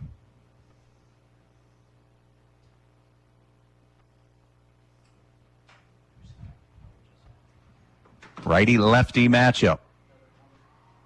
Sharps is yet to find really consistent rhythm here since he's coming in relief. Throw over, and Fritsch dives back safely.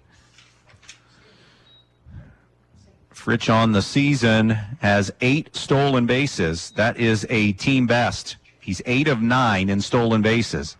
Not going.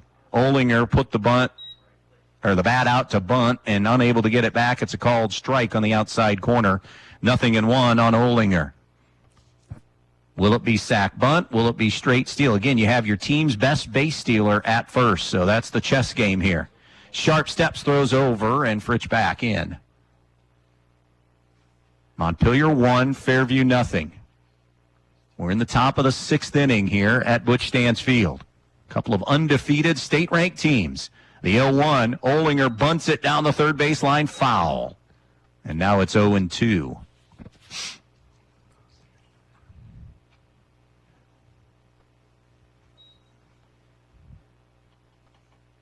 Logan Olinger began the day for Fairview hitting at .375.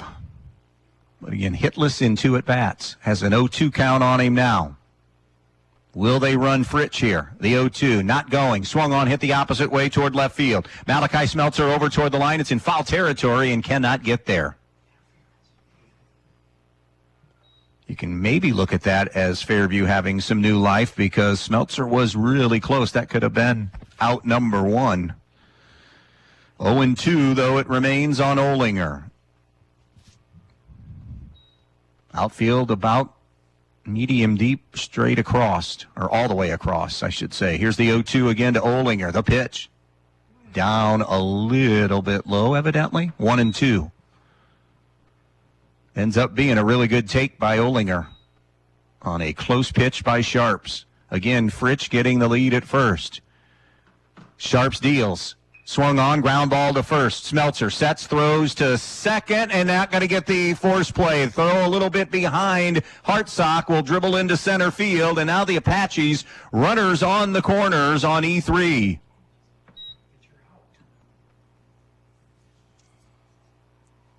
So a big opportunity for 8-0 Fairview. First time that they've had this. First and third, nobody out. Both teams now have committed 2 errors in this game. And it is Cole Mack who has Fairview's only hit in the game. Mack 1 for 2 with a single and a stolen base. Fritsch at third, Olinger at first, nobody out. Squeeze maybe? Nope. Down low, ball one. This is a really, I know it's not today. Fairview is one of those teams that they don't necessarily need to play small ball maybe as much as other teams that are more run-starved. They've been so good throughout the course of the season. Not that Andy Singer doesn't believe in small ball, but they just don't have to do it as much. They have consistent bats through the lineup, although Montpelier's neutralize them. They do square. Runner Fritsch at third did not go too far. Cooley gave him a look. It was taken outside and high, and it's now 2-0 on the number 2 hitter, Cole Mack. Huge moment in this game. 1-0 Montpelier. We're in the top of the 6th. Fairview with the biggest threat of the afternoon. First and third, nobody out. Sharps deals. The pitch delivered for a strike on the outside corner. Again, Mack was squaring to potentially lay a bunt down. Or at least maybe to have Montpelier forget about Olinger. Olinger's the runner at first. Fritsch at third. Fritsch walked. Olinger reached on an error. 2-1 on Mack. The pitch. Outside with a fastball, and it's 3-1.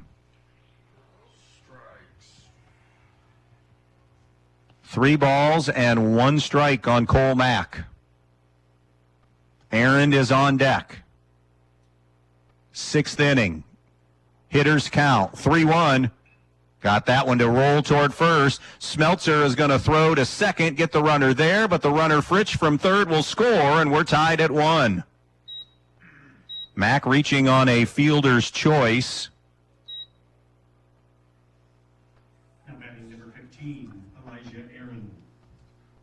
Elijah Aaron will bat with a runner on first and 1 down in the inning now, but we are deadlocked at 1 here in the 6th. As Fairview's able to capitalize on the walk and then the error. Aaron is 0 for 2. He struck out looking and grounded out to Hartsock at short.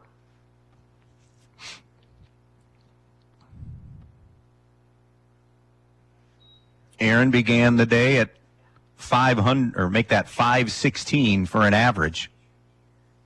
Swings and rolls it toward Hartsock at second. He charges. He only has 1 play at first, and it's not in time. That's going to be an infield single for a hustling Elijah Aaron. Not much that Hartsock could do there. He only had 1 play to begin with at first, and Aaron moves well. So that's the 2nd hit of the game for Fairview. Elijah Aaron with it. First and second, 1 away. And your cleanup man, Drayden Grinnell Dennis, is at the plate. He's 0 for 2.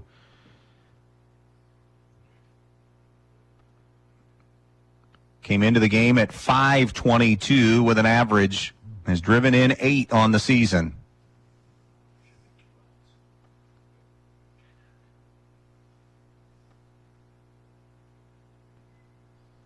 Gets some signs from Andy Singer. Now digs in. Righty-lefty matchup here. First and second, 1 away. The pitch. Grinnell Dennis takes down and in, ball 1.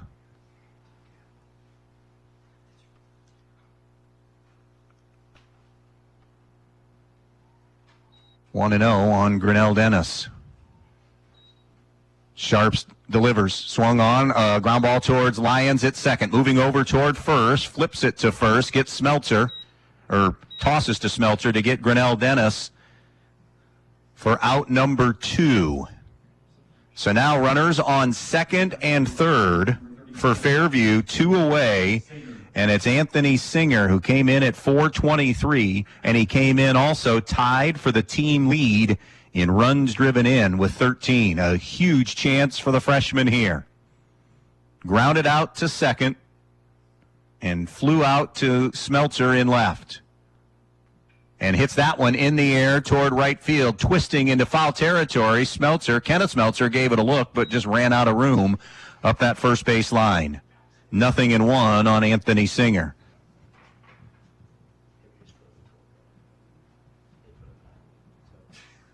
Olinger at third.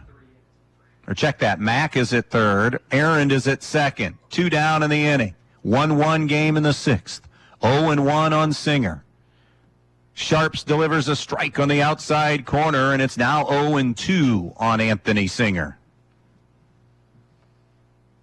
Trying to deliver here in the clutch late in this state-ranked showdown. 0-2 on him. Sharps pitch off speed, hammered towards center field, but right at Tyler Plord for the final out of the inning. Fairview gets on the board, but they do strand a couple of runners. Middle of the sixth, Fairview 1, Montpelier 1 on B-Rock Sports. Are you ready to tackle your next projects with the best equipment in town? Then look no further than Black Swamp Equipment, serving Bryant, Archbold, and Defiance. Right now, we have incredible deals on Steel chainsaws. Whether you're a seasoned pro or a weekend warrior, Steel has you covered. And that's not all. Need to chip or split that wood? We've got you covered with wood chipper and wood splitter rentals too. But wait, there's more. Our Milwaukee tool sale is happening now. Upgrade your tool kit with top quality Milwaukee tools at unbeatable prices. Stop in or give us a call to discover everything that's on sale. Black Swamp Equipment. Locations in Bryan, Archbold, and Defiance. The Fairview Athletic Boosters was formed in 1968 to support athletic teams at Fairview High School. The Boosters' goal for 53 years has been to promote good sportsmanship and give financial support for equipment and venue upgrades for all of their athletes. They try to back all their coaches and athletes on the court, on the mat, on the field, on the diamonds, on the track, on the course, and on the links. They also encourage fans to attend contests in person and root on the Apaches. For information on becoming a Fairview Athletic Booster member, go to the Fairview Facebook page or the Fairview website for details. Thank you for tuning in tonight, and go Apaches! The third Fairview pitcher coming on to the mound, Cash King.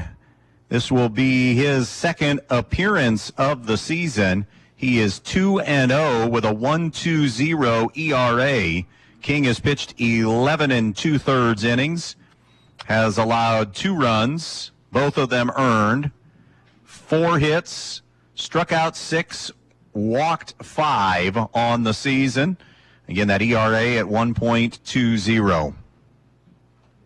Actually, that I want to correct myself, I only have the games started category, and then games complete don't have appearances on here. So obviously he's had more than, since he has 2 decisions at least, he's had multiple decisions. They go from the left-handed throwing Timbrook back to the right-handed throwing King. Aaron, the right-hander, started the game. But Timbrook came in, did his job, kept it at a 1-1 game, or kept it at a 1-0 game, and allowed his offense to scratch a run out and get it to 1-1. Fairview will be having come to the plate here. It will be Griffin Cooley, Jackson Staler, and Malachi Smeltzer. Wesley Hartsock is throwing down in the Montpelier bullpen, pitched that complete game against Eden on Thursday. So it would be a potential relief appearance for Hartsock here, and have him available in for Thursday against Hilltop in the conference game. A pitch from King that's a fastball that's down low, ball 1. Griffin Cooley is 0 for 2, grounding out and striking out today. 1-1, bottom of the 6th inning, Montpelier and Fairview. King, that's fouled out of play, off to the right. Now 1-2 on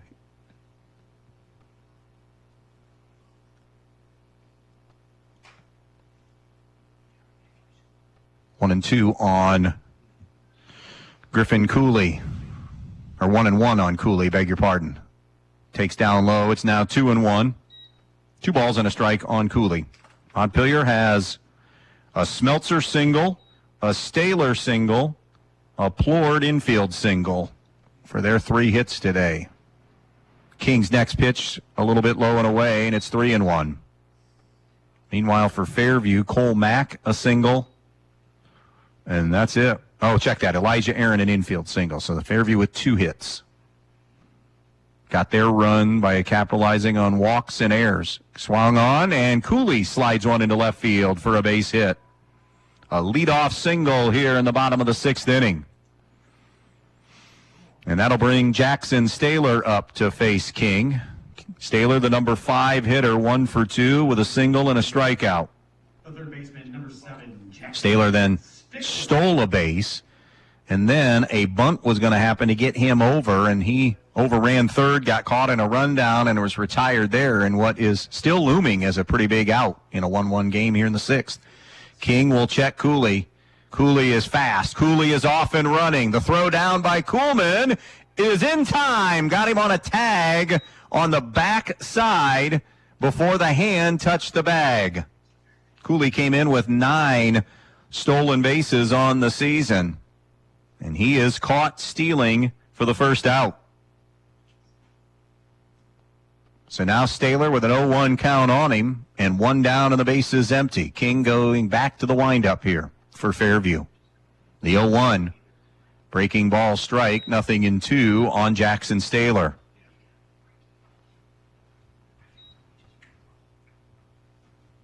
Staylor deep in the box.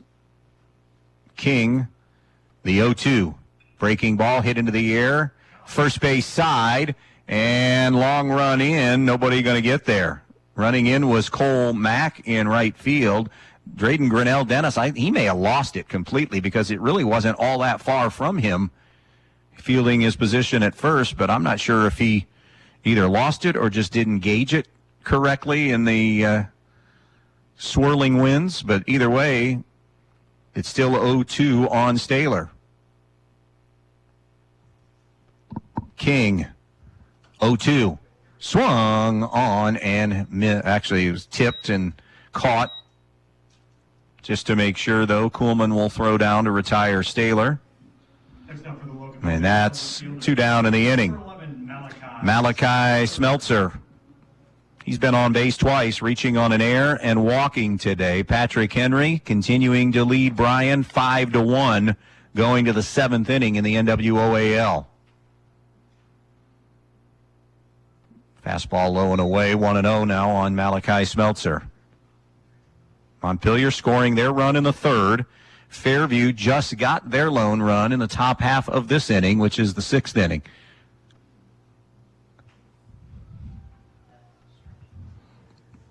One ball, no strikes. The pitch. Swung on, ground ball. Aaron moving over at short. Bad hop, bounces off his chest, and beating it out will be Smeltzer. I'm thinking infield single there.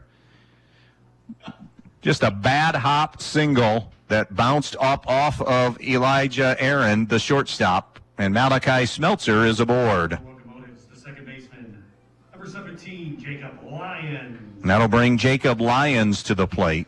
He has flown out to right and had a sac bunt that was executed, but then that was, remember, it was where Staylor was involved at third on the wide turn and got caught in a rundown.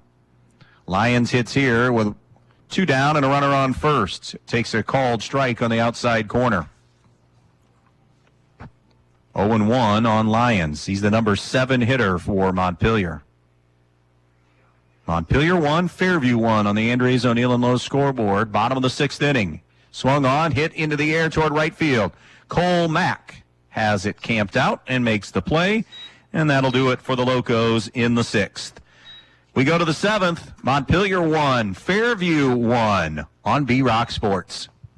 Newcomers Schaefer, Spangler, and Brininger have served Northwest Ohio for over 120 years. They provide a full range of legal services, including real estate transactions, estate planning and trust administration, elder law, family law, business planning and litigation, personal injury, workers' comp, criminal and traffic defense, and more. Newcomers Schaefer, Spangler, and Brininger also supports the athletes in schools in Northwest Ohio and wish them the best of luck in this game.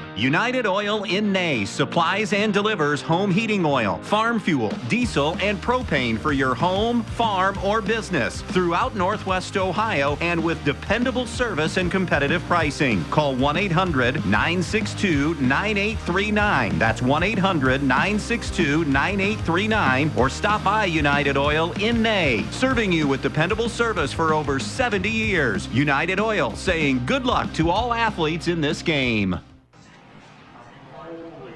Number 14, Gavin Palladino. Welcome back out here to Montpelier. It is a 1-1 game here in this one. Fairview and Montpelier. We head to the Top half of inning number 7. It is still Hayden Sharps in for Montpelier in relief. He'll be facing Gavin Palladino, the DH. Palladino, first ball swinging at the off-speed pitch, way out in front, 0-1. Palladino 0 for 1 with a ground out and a pop-out. DHing for the center fielder, Gavin Garza. 0-1 on Palladino. The pitch on the inside part of the plate for strike 2. Montpelier 1, Fairview 1, 7th inning. State-ranked undefeated collision here at Butch Stance Field. 0-2 on Palladino. The pitch swung on, bouncing ball toward first. Smeltzer gloves, says he'll take it himself, and steps on the bag, and Palladino is the first out of this 7th inning. Number 7 hitter now, Zane Timbrook. No, beg your pardon, this is the Cash King spot, who is now in for Timbrook completely. Got to give you some numbers on Cash King. As far as hitting, he's at 400 on the year. Does have a run driven in, no homers, 1 run batted in. This will be just his 6th at-bat of the season and takes a called strike. So 2 for 5 on the season as far as hitting is concerned. 0-1 on him. The next pitch, down low from Sharps. It has been Smeltzer to Sharps for Montpelier on the mound. Elijah Aaron started for Fairview. Then it was Zane Timbrook, and now Cash King, the third pitcher in. 1-1 on King. Swing and a miss, 1-2. We're in the 7th inning of a 1-1 game. If we go extra, do we start with a runner on second? Ooh, I love it. By the way, that's a Major League rule. It's got to go. It was great for COVID and maybe a year or two after, and I understand why the rule's in place. It's 2-2, but I think we can meet in the middle. Play it normal until like the 12th inning, and then put the runner on. I love it. I can't stand it.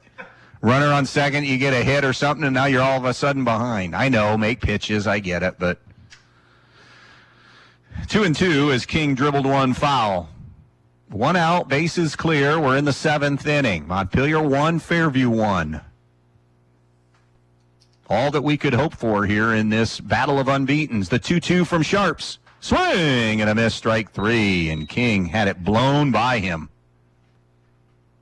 2nd out. It'll bring Jesse Kuhlman to the plate. Jesse Kuhlman. Kuhlman 0 for 1 with a walk. He's also reached on an error in this game. He got caught stealing with Fritsch at the plate last time around. Takes low and away, off speed from Sharps. Fairview has also had more activity in the bullpen. We saw Hartsock throwing for Montpelier earlier. The 1-0, a swing and a miss, pulled the string on him. Is that Jonah Schinninger? I think it was Jonah Schinninger that was throwing down there for Fairview.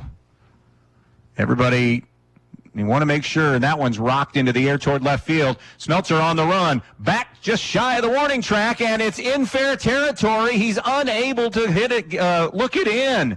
That will be a 2-base error for Jesse Kuhlman.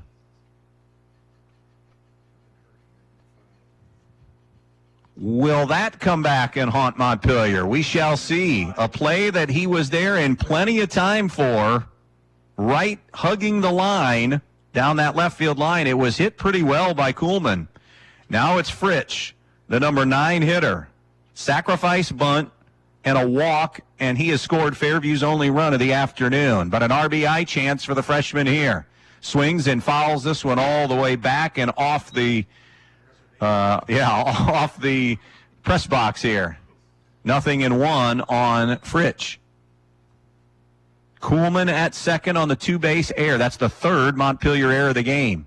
Fastball overthrown by Sharps, ricochets away, and moving to 3rd now will be Kuhlman. Cooley did all he could to kind of keep it right there, but it bounced off of him.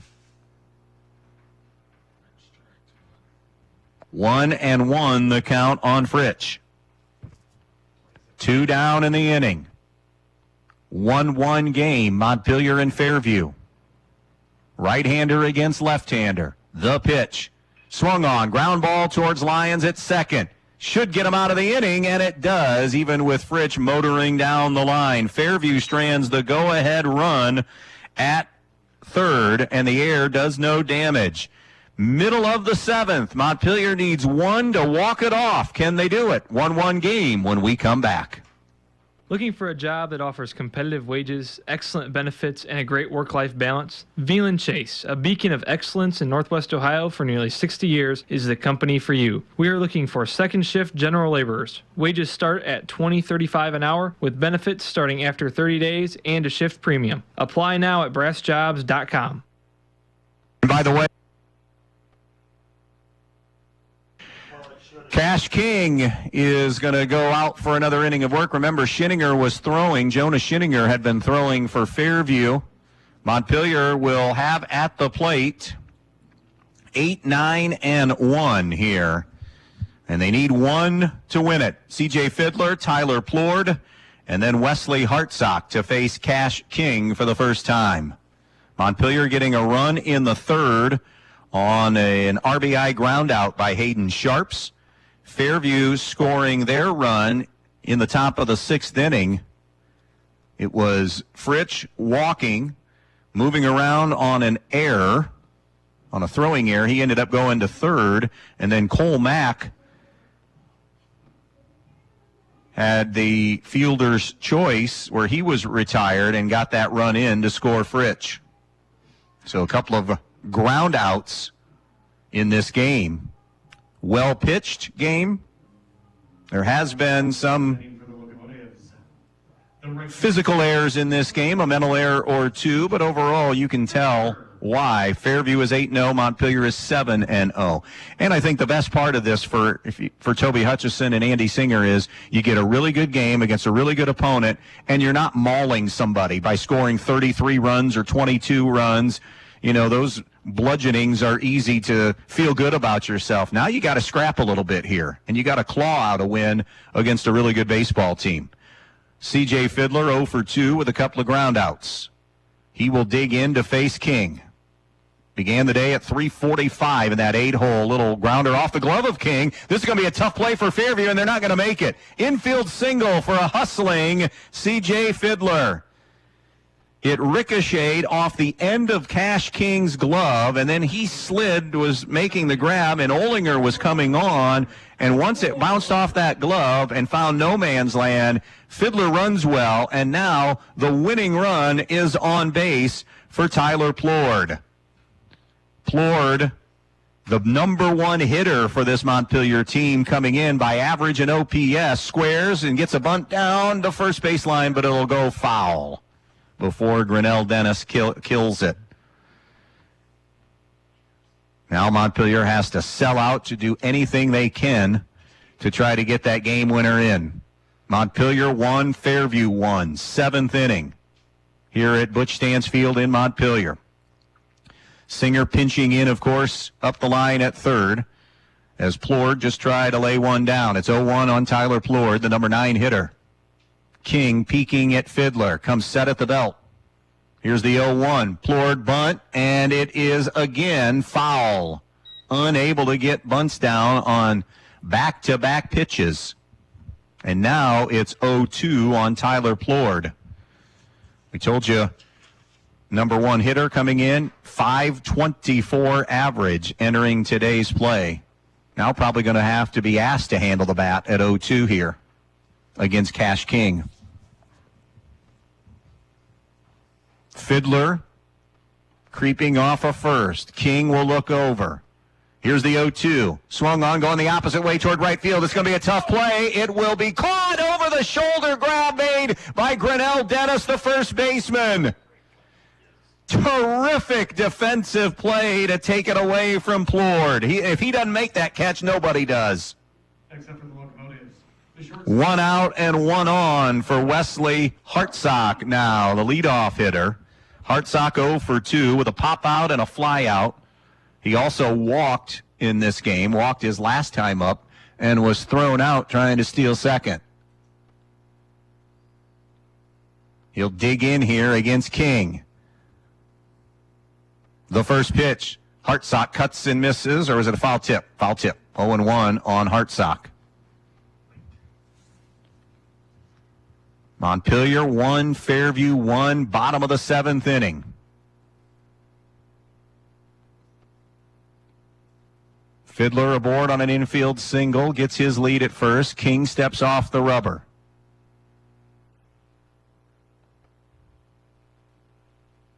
Here's the 0-1 now from King. Hartsock takes a breaking ball strike.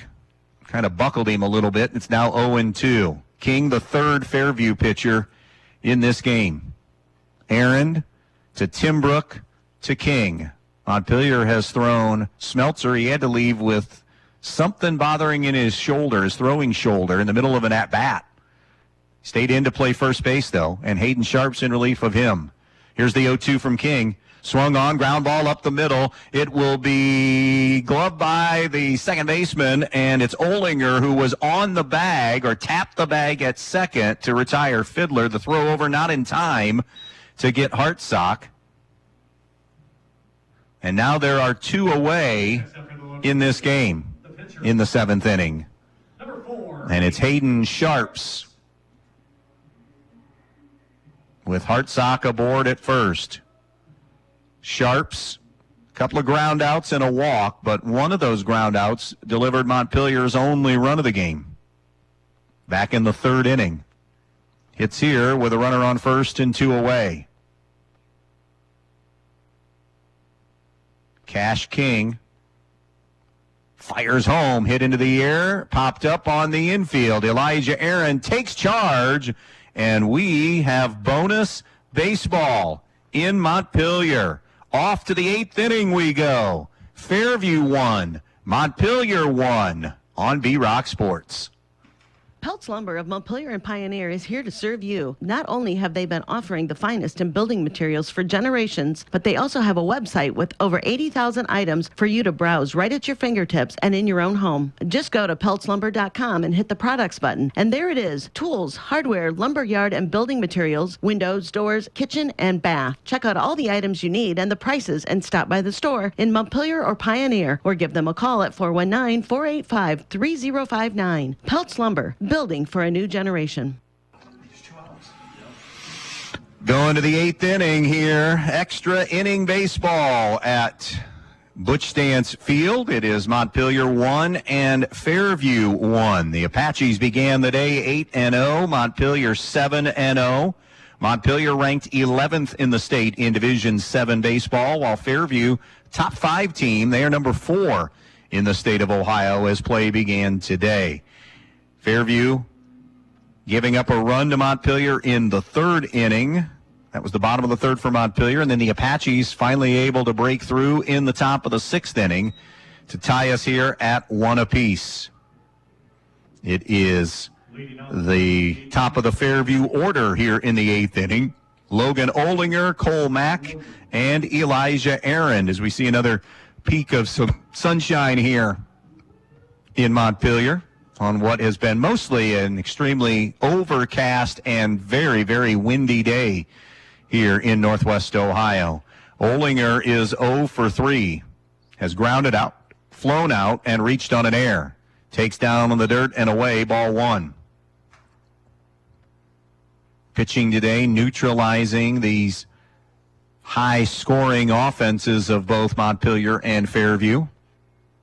1-0 delivery. Olinger yanks it back after kind of showing a bunt, maybe just to see if Sharps would deliver a strike, and he did. 1-1. Both teams with conference games looming. It's 2-1 now, as that just missed. Montpelier will get Fayette tomorrow, and then we'll see him Thursday against Hilltop in what probably is an elimination game for the Cadets if they would lose. That one is skied in the air. Foul territory. Third baseman Staler over by the fence makes the grab. So a foul out by Logan Olinger for the first out. That'll bring up Cole Mack, 1 for 3 with a single and a stolen base today. Again, if you're just joining us, Fairview, an atypical high school lineup in particular where they feature 6 left-handers. Swung on, opposite field shot by Mack, and he has his second hit of the game as he goes with the pitch into left field. So a one-out single, go-ahead runner at first for Elijah Aaron. Aaron 1 for 3 with an infield single today. Now the shortstop in this game. He was the starting pitcher for Fairview. So again, Montpelier gets Fayette and Hilltop this week. Fairview has a tremendous showdown tomorrow against Tenora that could very well end up deciding the GMC. It's certainly going to give somebody the driver's seat. That one's hit into the air off the end of the bat, first or in catcher or in the foul territory behind the catcher. And Cooley there squeezes it and quickly retires Aaron on another foul out. Next up, number 24. That one looked like initially it was going up the first base line a little bit more, and then I think got up into that wind, pushed it back to behind home plate. Cooley made the grab, and now the left-handed hitting cleanup hitter, Drayden Grinnell-Dennis, 0 for 3 with 3 groundouts. 2 down, runner on first, 1-1 game in the 8th, and he's first ball swinging, a grounder to Lyons, who juggles it at second and doesn't have a play. E4. That will be a 4th Montpelier error. Next up for Fairview. Meanwhile, Fairview has committed 3. So now it's Anthony Singer. Similar situation. He had multiple runners on last time at the plate and flew out to center. Takes a called strike. 0-1 on Singer. He's 0 for 3 with 2 flyouts and a ground out. First and second, 2 down. The errors today, both pitchers have been able to work around. Ground ball toward the hole. Hartsock gloves and throws across and retires Singer, who does not run extremely well down the first base line. And they're able to retire him for the 3rd and final out of the inning. So again, Montpelier dances around an error in the inning, and they give up nothing. Middle of the 8th, Singer's hitting the ball extremely hard today, but it's been right at people for the most part. Middle of the 8th, 1-1 game, Fairview and Montpelier, and we'll be right back. Direct Link Appliance and Furniture is stepping up to the plate with incredible savings. Find top brands like Ashley Furniture and Jameson Mattresses, plus locally owned crafted molecule mattresses from Auburn, Indiana. Or try our new line of puffy mattresses. It's like sleeping on a cloud. Upgrade your home with luxury, comfort, and style, all at prices that knock it out of the park. Visit Direct Link Appliance and Furniture in Bryan and make your dream home a reality. Save! Direct Link Appliance and Furniture, where the savings never stop. Banking local doesn't mean giving up convenience. It means gaining a partner who's right here with you every step of the way.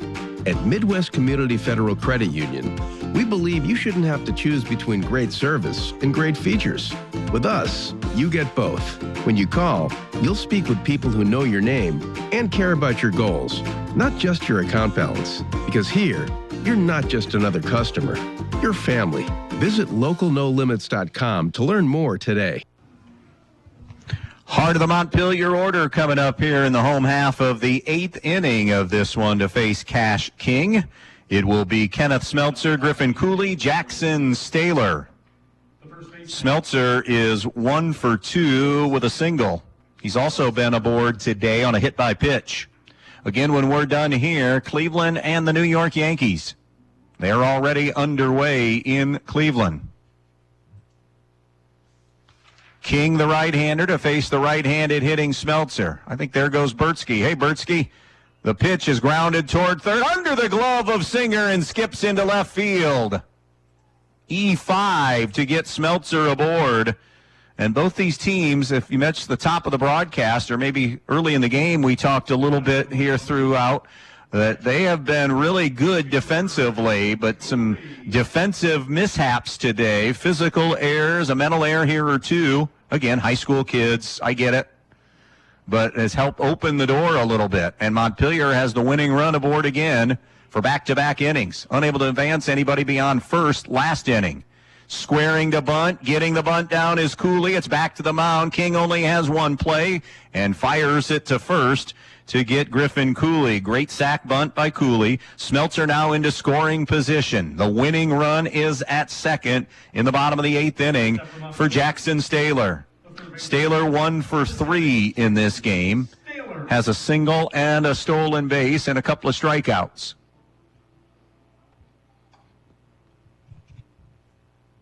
And now Andy Singer a visit to the mound as he takes time out. We're going to stay right here. Is he going to make a change? He is bringing Jonah Schinninger with him. And so I think that's going to do it for Cash King. Jonah Schinninger will become the fourth Fairview pitcher. We're going to keep it right here as he goes through his warm-up tosses because we can tell you a little bit about Jonah Schinninger on the season. Schinninger has pitched only 1 inning this year. He has no decisions and no ERA. He's allowed no runs, 2 hits, struck out 2, walked 1, and has hit a batter. So Schinninger will have to deal with Jackson Staylor here right now with a runner on second and 1 gone. Montpelier a run in the 3rd. Fairview breaking through with a run in the 6th. Chances sporadically throughout for both teams that have been erased in this game. But now the Locos trying to win it here in the bottom of the 8th inning. Montpelier 7-0. Fairview is 8-0. Both teams 2-0 in their respective conferences. Montpelier began the day 11th in the state in Division 7 in the state rankings. Fairview 4th in Division 6. And again, if you're wondering, baseball, softball are 2 sports where the coaches associations will vote on rankings. So these are the baseball coaches that have ranked these 2 teams here. So it's Smeltzer that will be a runner at second. He has good speed. Staylor handles the bat pretty well at the plate. Came into the game today, did Jackson Staylor, hitting .333 on the season. He's driven in 4 on this year. Now a big opportunity here to push Montpelier to 8-0. Jonah Schinninger, the right-hander, stares in, comes set at the belt, his first pitch of the game. Fastball fouled away down the right field line by Staylor, 0-1. So it's been Aaron and Timbrook and King and now Jonah Schinninger. Montpelier has had Kenneth Smeltzer and Hayden Sharps. Here's the 1-strike pitch to Staylor. He deals. Down low and away, 1-1. Jesse Kuhlman and Griffin Cooley, the respective catchers in this game, have been really good behind the plate as well. Not just handling the pitchers, but physically blocking pitches, backhanding, just playing that spot, the catcher spot, very well. 1-1. Inside corner with a fastball. 1-2 now on Jackson Staylor. Malachi Smeltzer on deck. Kenneth Smeltzer, the runner at second. 1 gone, bottom of the 8th inning in a 1-1 game here on the Andres O'Neill and Lowe scoreboard. Schinninger's 1-2 offering. Here it comes. It's a slider called strike 3 on the inside corner. And Staylor punched out on strikes for a 3rd time today. Number 11, Malachi. And now it is Malachi Smeltzer. He's been on base 3 times, reached on an error, walked, and picked up an infield single his last time up. Digs in here to go against Jonah Schinninger for the first time. Runner on second, 2 down. Schinninger deals. Swung on, fouled back by Malachi Smeltzer. Off the screen, it's 0-1.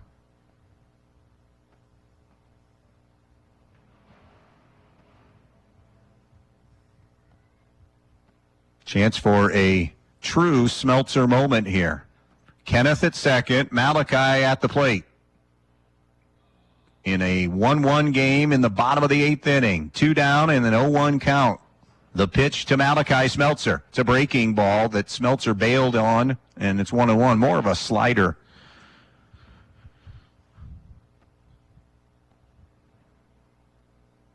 One ball, 1 strike.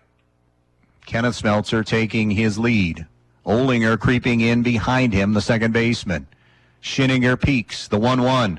Swung on, hit the opposite way toward right field. Again, up that right field line. Mack over in foul ground. Sliding attempt. Cannot come up with it. So hanging in there in this at-bat is Malachi Smeltzer. Good hustle play by Cole Mack. He extended for it, just unable to hang on when he hit the deck. 1-2 on Malachi Smeltzer it remains. 2 down, Kenneth Smeltzer at second. Jonah Schinninger stares in. A ball and 2 strikes. And a timeout at the plate taken by Malachi Smeltzer. Make Jonah Schinninger think maybe a little bit about it here. 1-2 again. Schinninger straightens. The pitch. Fastball down. Nope, called strike 3. And the inning is over.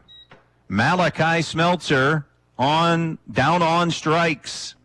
Montpelier strands the winning run on second.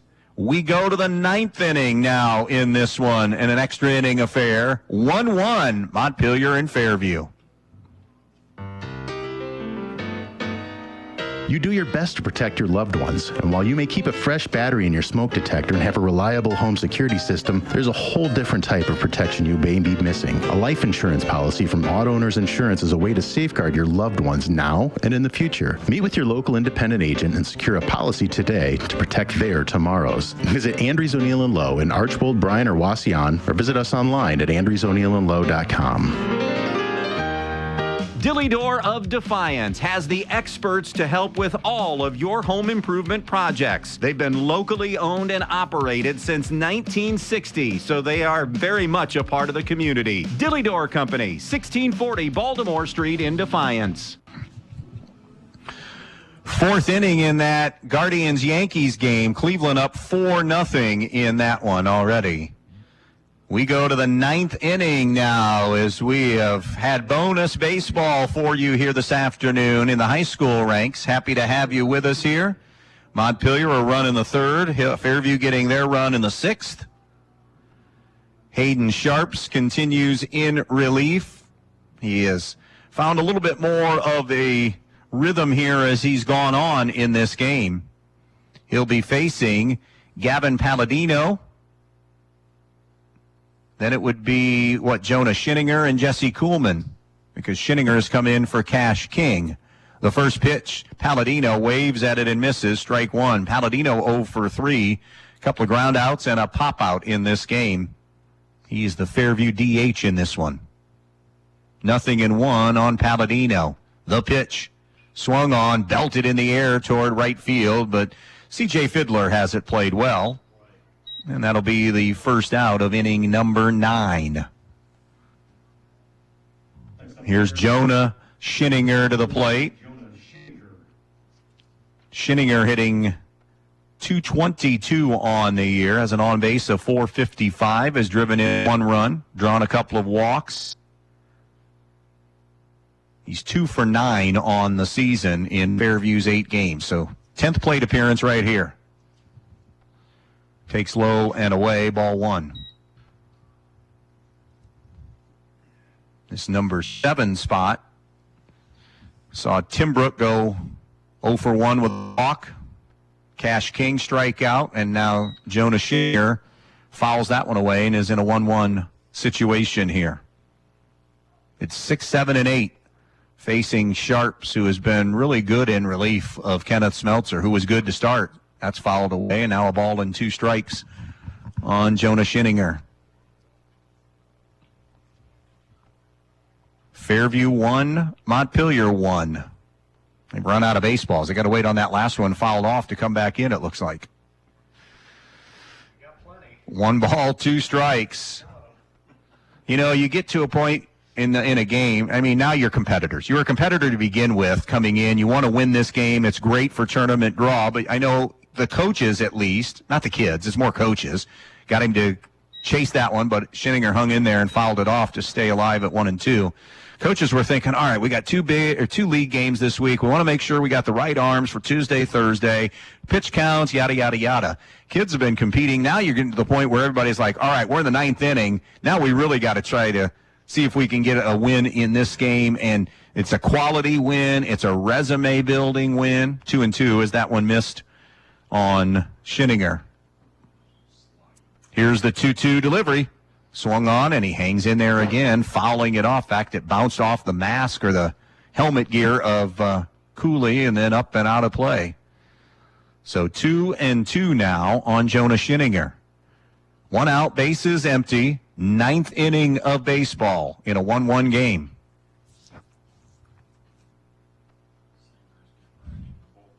Sharps is ready. Anthony Singer is throwing down there for Fairview. The count is run now 3-2 on Jonah Schinninger. Sharps rocks, and the payoff. Swung on and roped on one hop to the third baseman, Jackson Staler. Throws low. Good pick by Kenneth Smeltzer. The throw even on the pick brought him off the bag a little bit, and he had the wherewithal to scoop it and then step on first for out number 2. That'll bring Jesse Kuhlman to the plate. Kuhlman has been on base via the air twice and then walked as well, so he's been on all 3 times. Last time was E7. It was a 2-base error that Montpelier survived. Kuhlman takes strike 1 on the inside corner. Fairview working their way down through the bottom of the order right now. The next pitch is hit down that left field line again, but will curl foul. It's 0-2 now on Kuhlman. 9th inning, 1-1 game.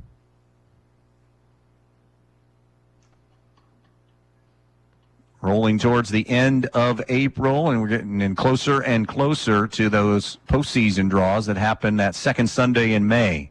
Missed with that next offering, 1-2. And as we said, these are resume builders. When you play undefeated state-ranked teams and get wins. A roller towards Staler again at third. Has plenty of time. Throws again. Nice pick again at first by Smeltzer. And it's a 1-2-3 inning in the 9th. Middle of the 9th inning here in Montpelier. 1-1. Montpelier and Fairview. With spring here, head to Donaldson's Ace Hardware on North Union Street in Bryan to get your yard ready. Scott's will start you on the right track with their 4-step program. Then grab a bag of Scott's Turf Builder Weed and Feed or Scott's Turf Builder Triple Action and save on all of it with Ace Rewards. Donaldson's also carries Scott's Naturescaped Mulch for only $3.33 with Ace Rewards, plus garden soil, potting soil, and all the rakes and shovels to make your landscaping project look professional. Donaldson's Ace Hardware on North Union Street in Bryan has you covered. Ace, the helpful place. Fender benders, collisions, and accidents happen every day. But where are you going to go to fix your vehicle? Batten Stevens Body Shop on Independence Road in Defiance. Batten Stevens works on every type of car, domestic and foreign. Whether you need a small repair or major collision work, Batten Stevens state-of-the-art equipment can handle any job. Free estimates and loaner cars are available too. Batten Stevens Body Shop. Come in with confidence. Drive out with satisfaction. Welcome back to Montpelier. Bottom of the 9th inning, bottom third of the order for Montpelier coming up to face Jonah Schinninger, Jacob Lyons, C.J. Fiddler, and Tyler Plord. Lyons is 0 for 2, does have a sack bunt in this game, but a couple of flyouts to Cole Mack in right field. Leading off the bottom of the 9th inning for the Locomotives. Looking at what Montpelier has done today, Kenneth Smeltzer, a single. Griffin Cooley, a single. Jackson Staler has a hit. It's a single. Malachi Smeltzer, an infield single. C.J. Fiddler, an infield single. And Tyler Plord, an infield single. So a run and 6 hits for Montpelier. Fairview's been held even more in check as Schinninger will continue to work from the stretch here in facing Lyons. The first pitch is on the outside corner for a strike. Cole Mack has 2 singles. Elijah Aaron, an infield single. And that's it. 3 Fairview hits in this game. The 0-1. Inside corner with a fastball. Lions appeared a little frustrated there with that call. 0-2. Lions, the Montpelier second baseman, seeing Shinniger a first time. The 2-strike pitch, breaking ball, came behind, almost hit Lions. It's 1-2. And I think Lions the way he dropped the bat and is kind of stretching out, took time out here, may have tweaked his back a little bit in trying to contort his body to not get hit by the pitch. And now is ready to go. 1-2 on Lions. That's where you just be Rudy Stein there and get on base, right? Take it. Here's the 1-2 offering now. The pitch. Down low, 2-2. Jacob Lyons, C.J. Fiddler, Tyler Plord. If DL had this tuned in right now, he always loved the Rudy Stein mentions. 2 balls and 2 strikes. Here's the pitch. Called strike 3. That was a pretty pitch in a great location to send Lions down on strikes. First out of the bottom of the 9th inning. And it is now C.J. Fiddler digging in, 1 for 3 with an infield single for C.J.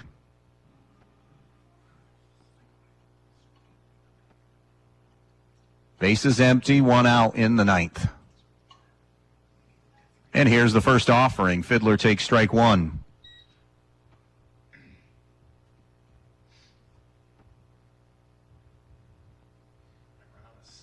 Pitchers have really done a nice job of, as we said, navigating these tough lineups. Swung on, fouled away by Fiddler. 0-2 now.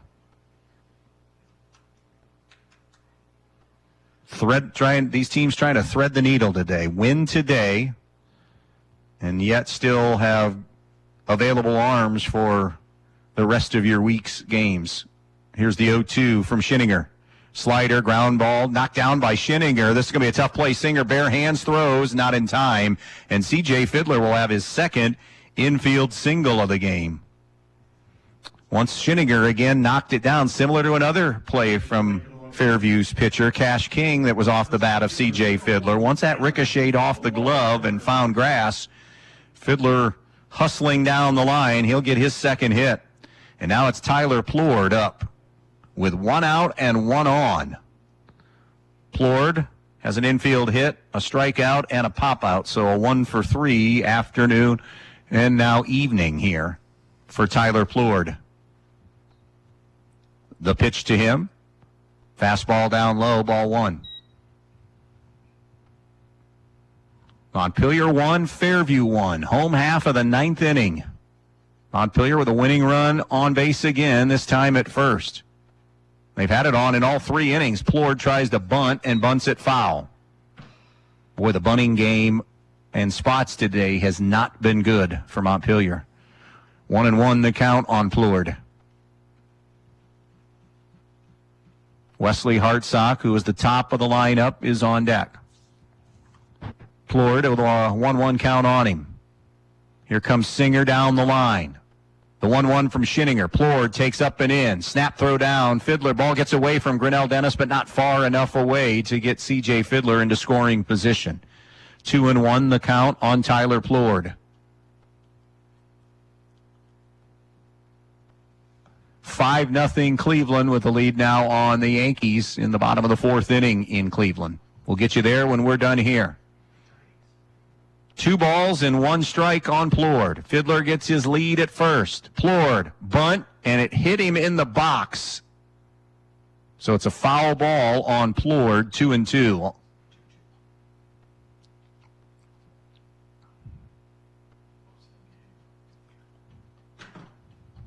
Tyler Plord, number 9 hitter for Montpelier, but came in with the highest average when play began today. Montpelier home with Fayette tomorrow? Yes. Home with Fayette, while Fairview gets Tenora tomorrow in the GMC. Big showdown there. The pitch swung on, and a liner right at the second baseman, Logan Olinger, for out number 2. So the line out, and now it'll be Wesley Hartsock. batting for Montpelier, the shortstop, number 9, Wesley Hartsock. Hartsock has popped out to short, flown out to center, walked, and then was thrown out trying to steal, and reached on a fielder's choice. With the runner on first, he hit one up the middle that Olinger grabbed and tapped second to get that lead runner. That pitch is upstairs, ball 1. 2 down, runner on first. We are in the bottom of the 9th inning in a 1-1 Montpelier-Fairview game. Here's Jonah Schinninger's 1-0 pitch. Swung on, hit high into the air, straightaway center field. Gavin Garza now slides over a little bit toward the gap and makes the grab. And that'll do it for Montpelier in the 9th inning. We play on here tonight at Butch Stance Field in Montpelier. We go to the 10th. 1-1 Montpelier and Fairview. When you call your bank, do you ever feel like just another number?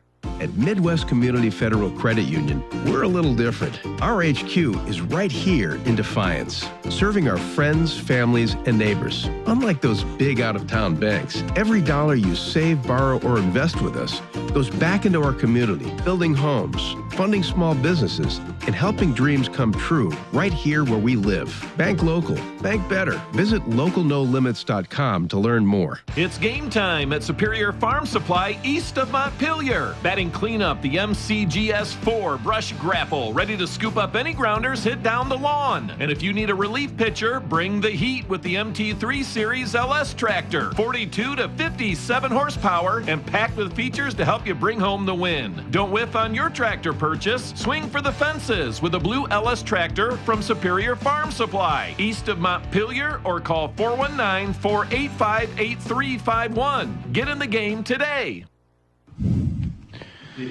Top half of the 10th inning. Been a while since we've had one of these. Montpelier Ayersville tournament game a few years ago was one that jumps immediately to mind. But again, that was a tournament game. This is a Monday night regular season game. A big one for both these teams, as Anthony Singer is going to go throw a little bit more down in that Fairview bullpen. It will be 9-1-2 for Fairview, again to face Hayden Sharps, who continues in relief of Kenneth Smeltzer. And Shady Fritsch takes a fastball strike. Fritsch officially is 0 for 1 today with a ground out. Sacrifice bunt and walked. He has scored Fairview's only run after that walk. It is now 1-1 on Fritsch. Montpelier 7-0, Fairview 8-0 when play began today. That one's hit into the air into shallow right field, and the second baseman, Jacob Lyons, calls everybody off and has it for the first out of this 10th inning. And that'll bring Logan Olinger to the plate. 0 for 4 with a ground out, a fly out, a foul out, and he did reach on an air. Takes up and in with a fastball from Sharps, 1-0. Montpelier 1, Fairview 1, 10th inning on the Andres O'Neill and Lowe scoreboard. Swung on and popped up, foul ground and out of play. Right here in front of us in the press box. Again tomorrow, Eden at North Central in our broadcast game in the BBC. We stay in the BBC Thursday for Hilltop at Montpelier. The 1-1, fastball hit the opposite way. Malachi Smeltzer moving over into foul territory. Long run over, makes the grab this time. Great job. Remember, he had a two-base error last time on a play that he couldn't make in foul ground, but this time, or in fair territory, that one was. This one over in the bullpen area, and he runs down the Olinger ball in play. 2 down in the inning for Cole Mack. Has 2 singles today for Fairview. He's 2 for 4 in this game. He's ahead in the count, now 1-0. He has 2 of the 3 Fairview hits. Elijah Aaron behind him, the other one. Upstairs, 2-0. 2 down, bases empty, 10th inning. Fairview and Montpelier deadlocked at 1. The 2-0 from Sharps. Missed. Oh, called strike, beg your pardon. 2-1 now on Cole Mack. Mack, the number 2 hitter for Fairview. Here's the 2-1 by Sharps. Fastball down in the dirt, 3-1.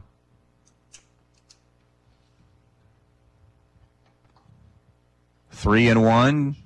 Sharp stares in and deals. Swung on up the middle and into center field for a base hit. Cole Mack, have a day. 3rd hit of the game out of the number 2 hole. It's a 2-out single, and now it's Elijah Arend. Arend is 1 for 4 with an infield single. Righty-righty matchup here.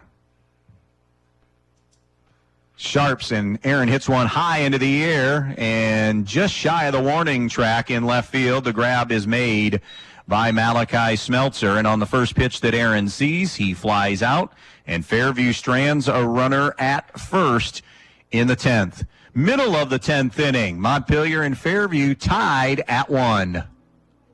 It's time to play ball, my friend. She's waiting for your pitch. She's hoping it's a diamond so pretty, so sweet, that she can't help but swing away with a big yes. Hi, I'm Scott Stanball from Stanball Jewelers in downtown Defiance. I want you to make the perfect pitch, so come see us. From a round diamond to a princess cut, from classic settings to the latest, we'll help you deliver when it counts. And when it crosses the plate and onto her finger, that's a home run, baby. So visit us at StanballJewelers.com or in downtown Defiance, because it's time to play ball, gentlemen.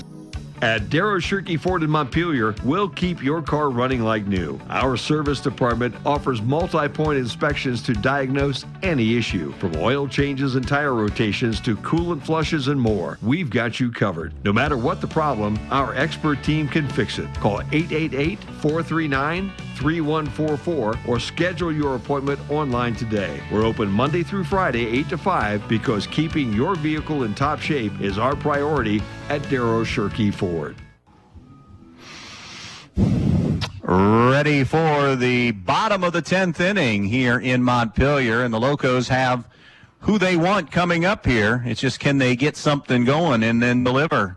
It's 2, 3, and 4 to face Jonah Schinninger. Schinninger is the 4th pitcher for the Apaches today. Elijah Aaron started. Zane Timbrook came in relief. Then it was Cash King.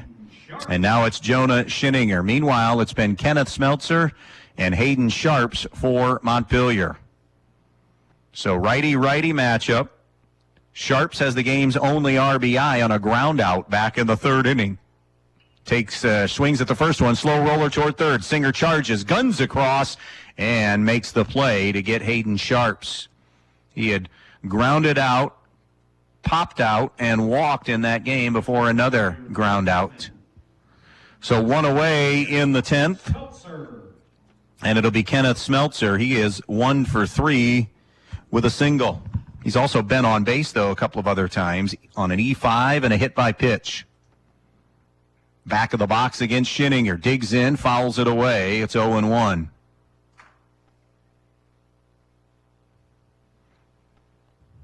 No balls and a strike here on Kenneth Smeltzer. Bottom of the 10th inning. 0-1 the count. 1-1 game. Schinninger deals. Liner right at the second baseman, Logan Schinninger, for out number 2. And now it is your cleanup guy, Griffin Cooley.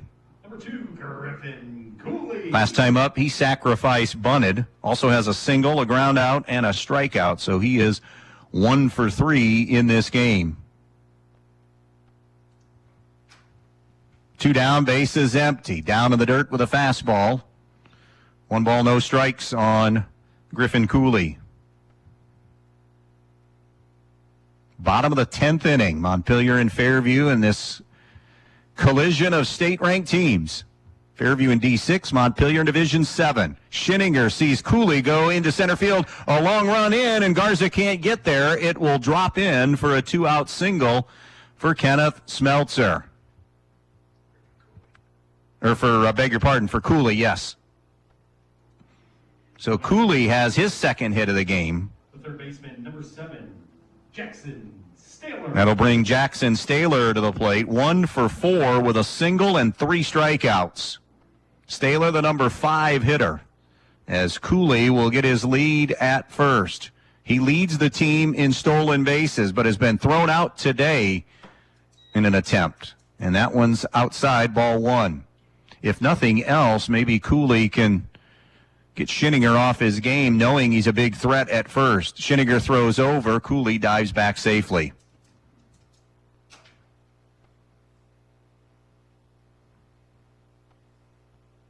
One and 0 now. The pitch to Staylor. Cuts, grounds it into the hole, into left field. It will be a base hit. Station to station. Jackson Staylor has his second hit. Back-to-back two-out singles, and now Andy Singer is going to the mound, and that might be it for Jonah Shinninger. We could see Anthony Singer come in now. It's Malachi Smeltzer who is going to hit.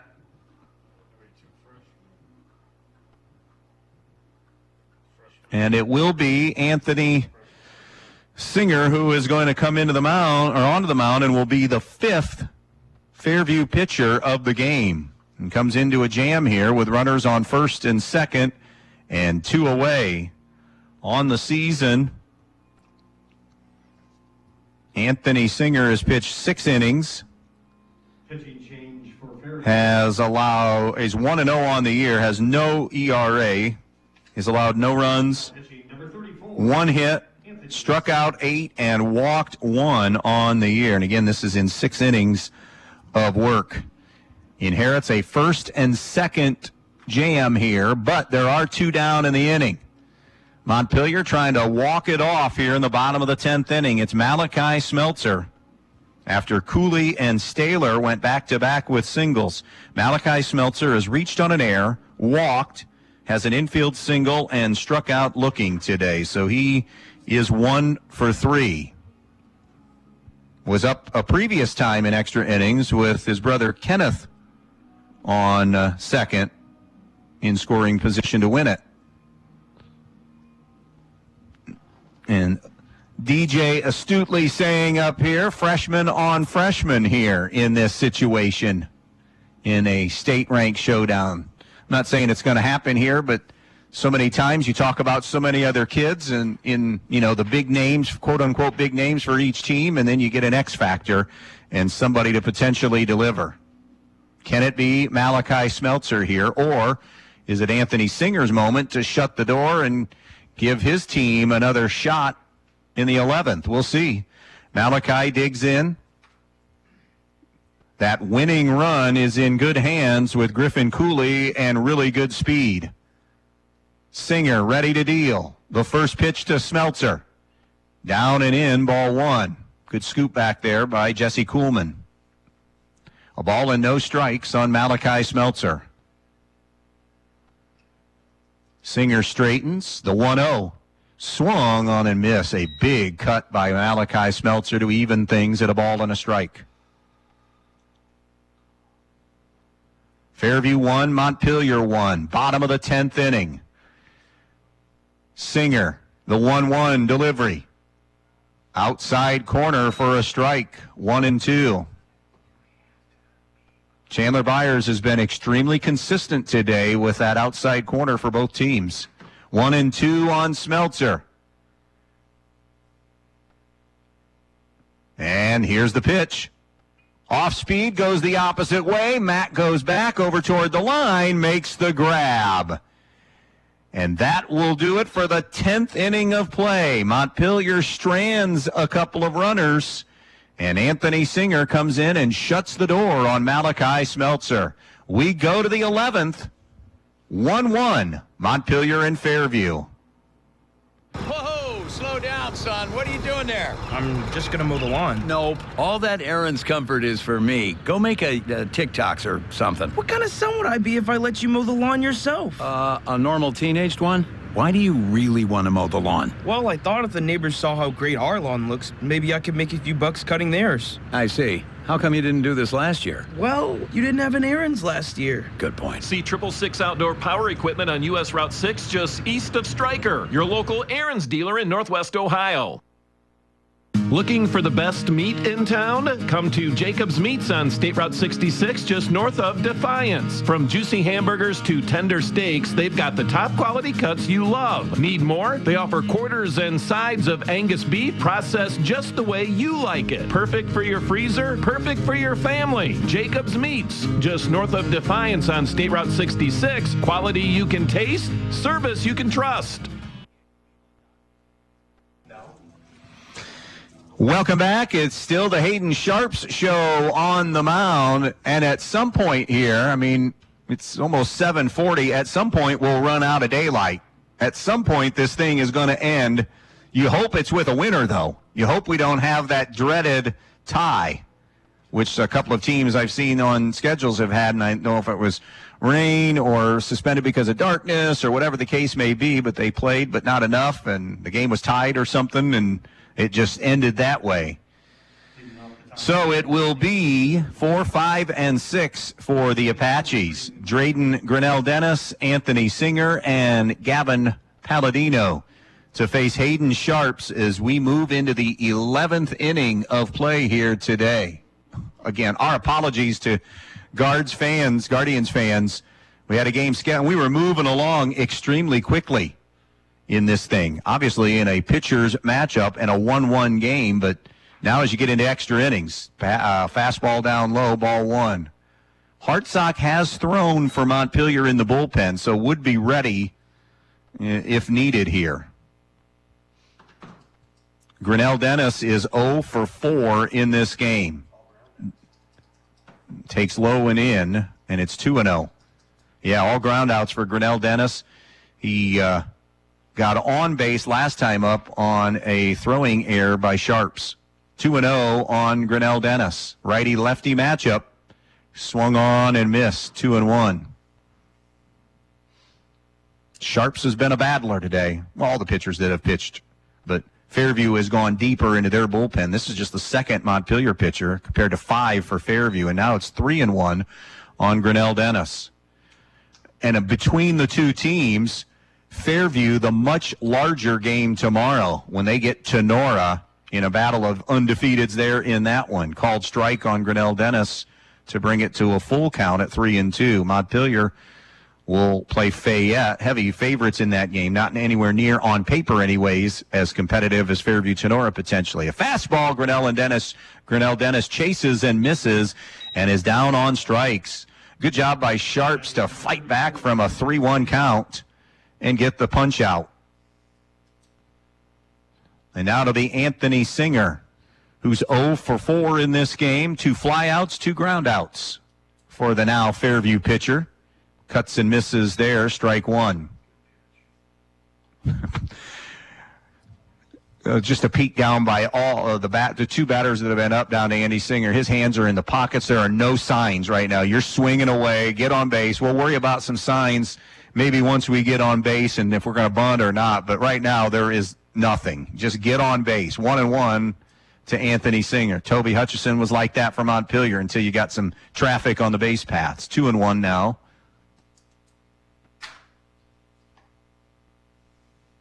One out. Nobody on here in the 11th inning. A swing and a drive hammered into center field for Anthony Singer's first hit of the game as he got one up in the zone and pounded it straight ahead for a 1-out hit. Next up, number 14, Gavin Palladino. Now it'll be Gavin Palladino. We're going to see a pinch runner here maybe for Anthony Singer.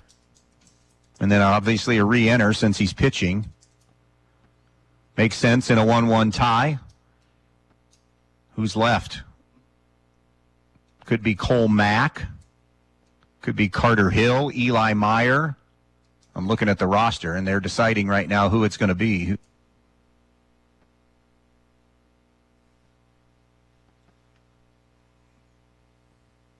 If you're just joining us, we're in a 1-1 game in the top half of the 11th inning. Fairview and Montpelier. It's not going to be, Andy's not going to run.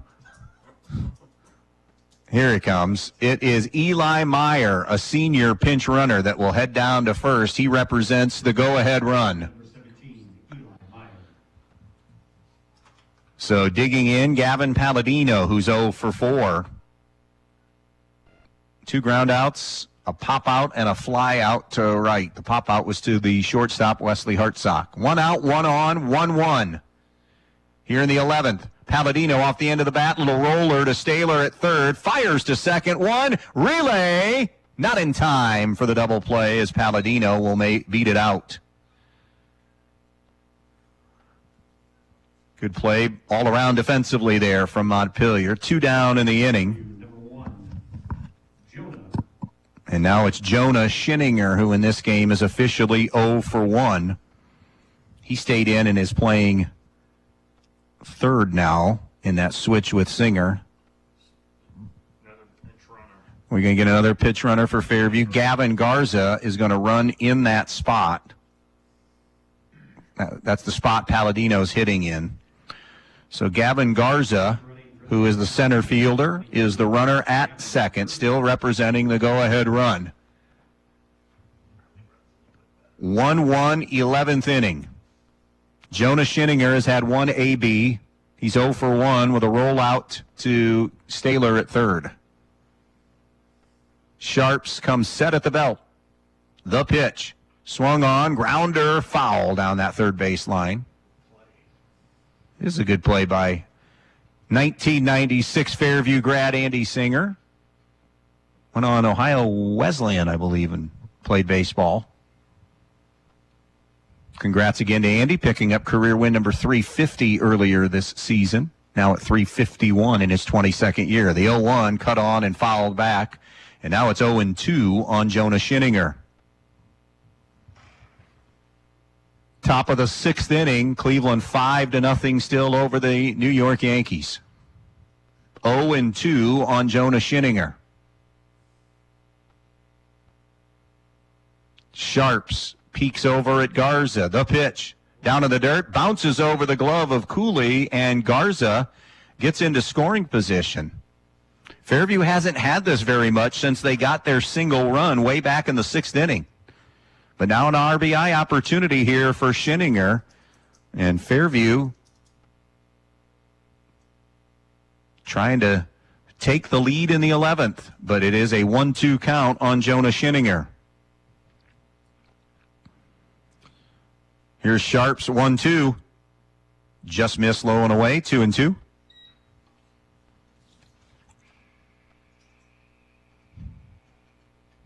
Two balls, 2 strikes, 2 down. Garza the lead at second. The 2-2 pitch. Missed high, 3-2 now on Schinninger. Kuhlman is on deck. Here comes the Sharps payoff pitch. He delivers. Down low, ball 4. Garza wanted to make sure if it didn't kind of bounce away from Cooley. And now first and second for Fairview with 2 away. And Jesse Kuhlman, he's been on base twice because of Montpelier errors. He's also walked and grounded out. So 0 for 3 officially with a walk. And like Montpelier's had, a chance here for Kuhlman, this to take the lead in the 11th inning. The pitch from Sharps. Low and away, ball 1.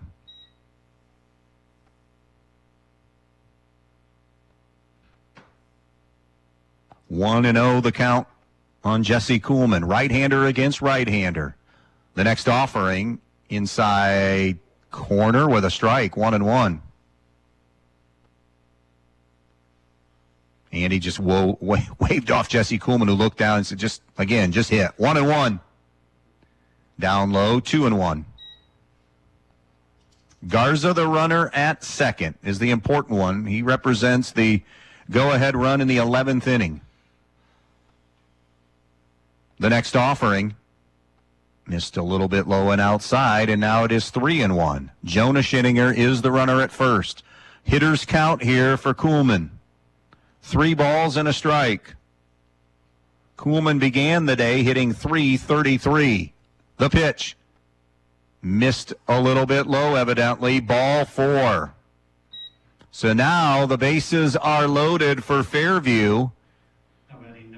And we've had freshmen with chances in this game. And here's another one for Fairview. in this instance, Shady Fritsch is up. Sack bunt, walk, and has scored Fairview's only run, grounded out, and popped out. Sharps will go from the windup. The pitch. Slider over on the outside corner for a strike. Can Sharps wiggle off the hook here in the 11th inning of a 1-1 game, Montpelier and Fairview? Here's the 0-1 delivery. Fritsch goes up the middle for a base hit. Fairview will take the lead. Garza scores. The relay will be cut, and then Schinninger scores, and it's 3-1.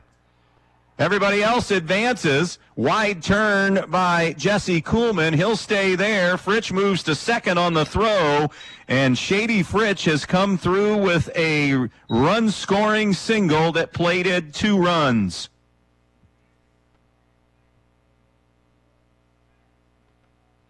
And it is a 3-1 game. Montpelier trailing now Fairview in the 11th inning. Back to the top of the order, and Logan Olinger here for Fairview.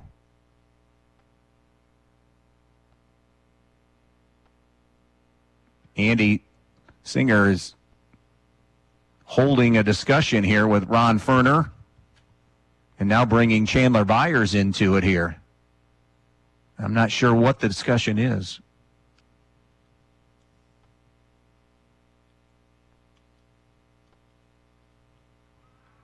Interference, perhaps?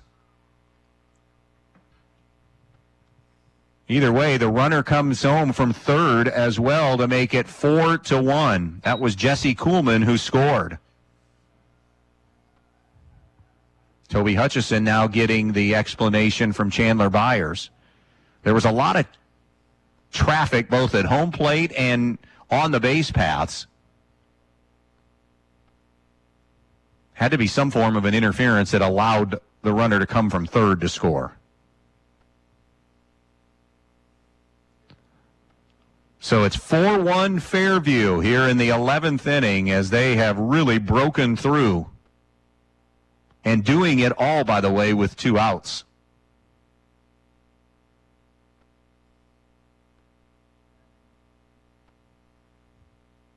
At the plate will be Logan Olinger. Tough afternoon for Logan Olinger. He is 0 for 5.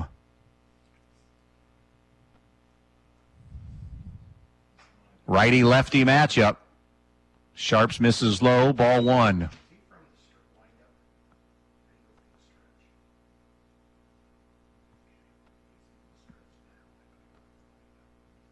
Next pitch, almost hit Olinger. It's inside on the hands, 2-0 now. And the wheels have kind of fallen off here for Montpelier in the 11th inning. A 3 spot for Fairview, leading at 4-1. The 2-0 delivery, called strike on the outside corner to Logan Olinger. When we get around to Montpelier, it would be the bottom part of the lineup coming up to face now Anthony Singer, who is the 5th Fairview pitcher. Swung on, hit towards right field. It'll drop in front of C.J. Fiddler for a hit. Being waved around is going to be Fritsch. He will score, and it is a 5-1 game. As Logan Olinger delivers a single. And now it'll be Cole Mack, who has been an outright thorn for Montpelier today. 3 singles. He is 3 for 5 in this game. Digs in here with a runner on first and 2 gone. 5-1 Fairview, breaking things open here in the 11th inning. Swung on, popped out of play and over to one of the adjacent fields here at Montpelier's Superior Complex. 0-1, the count on Cole Mack. The next offering inside. 1-1 now.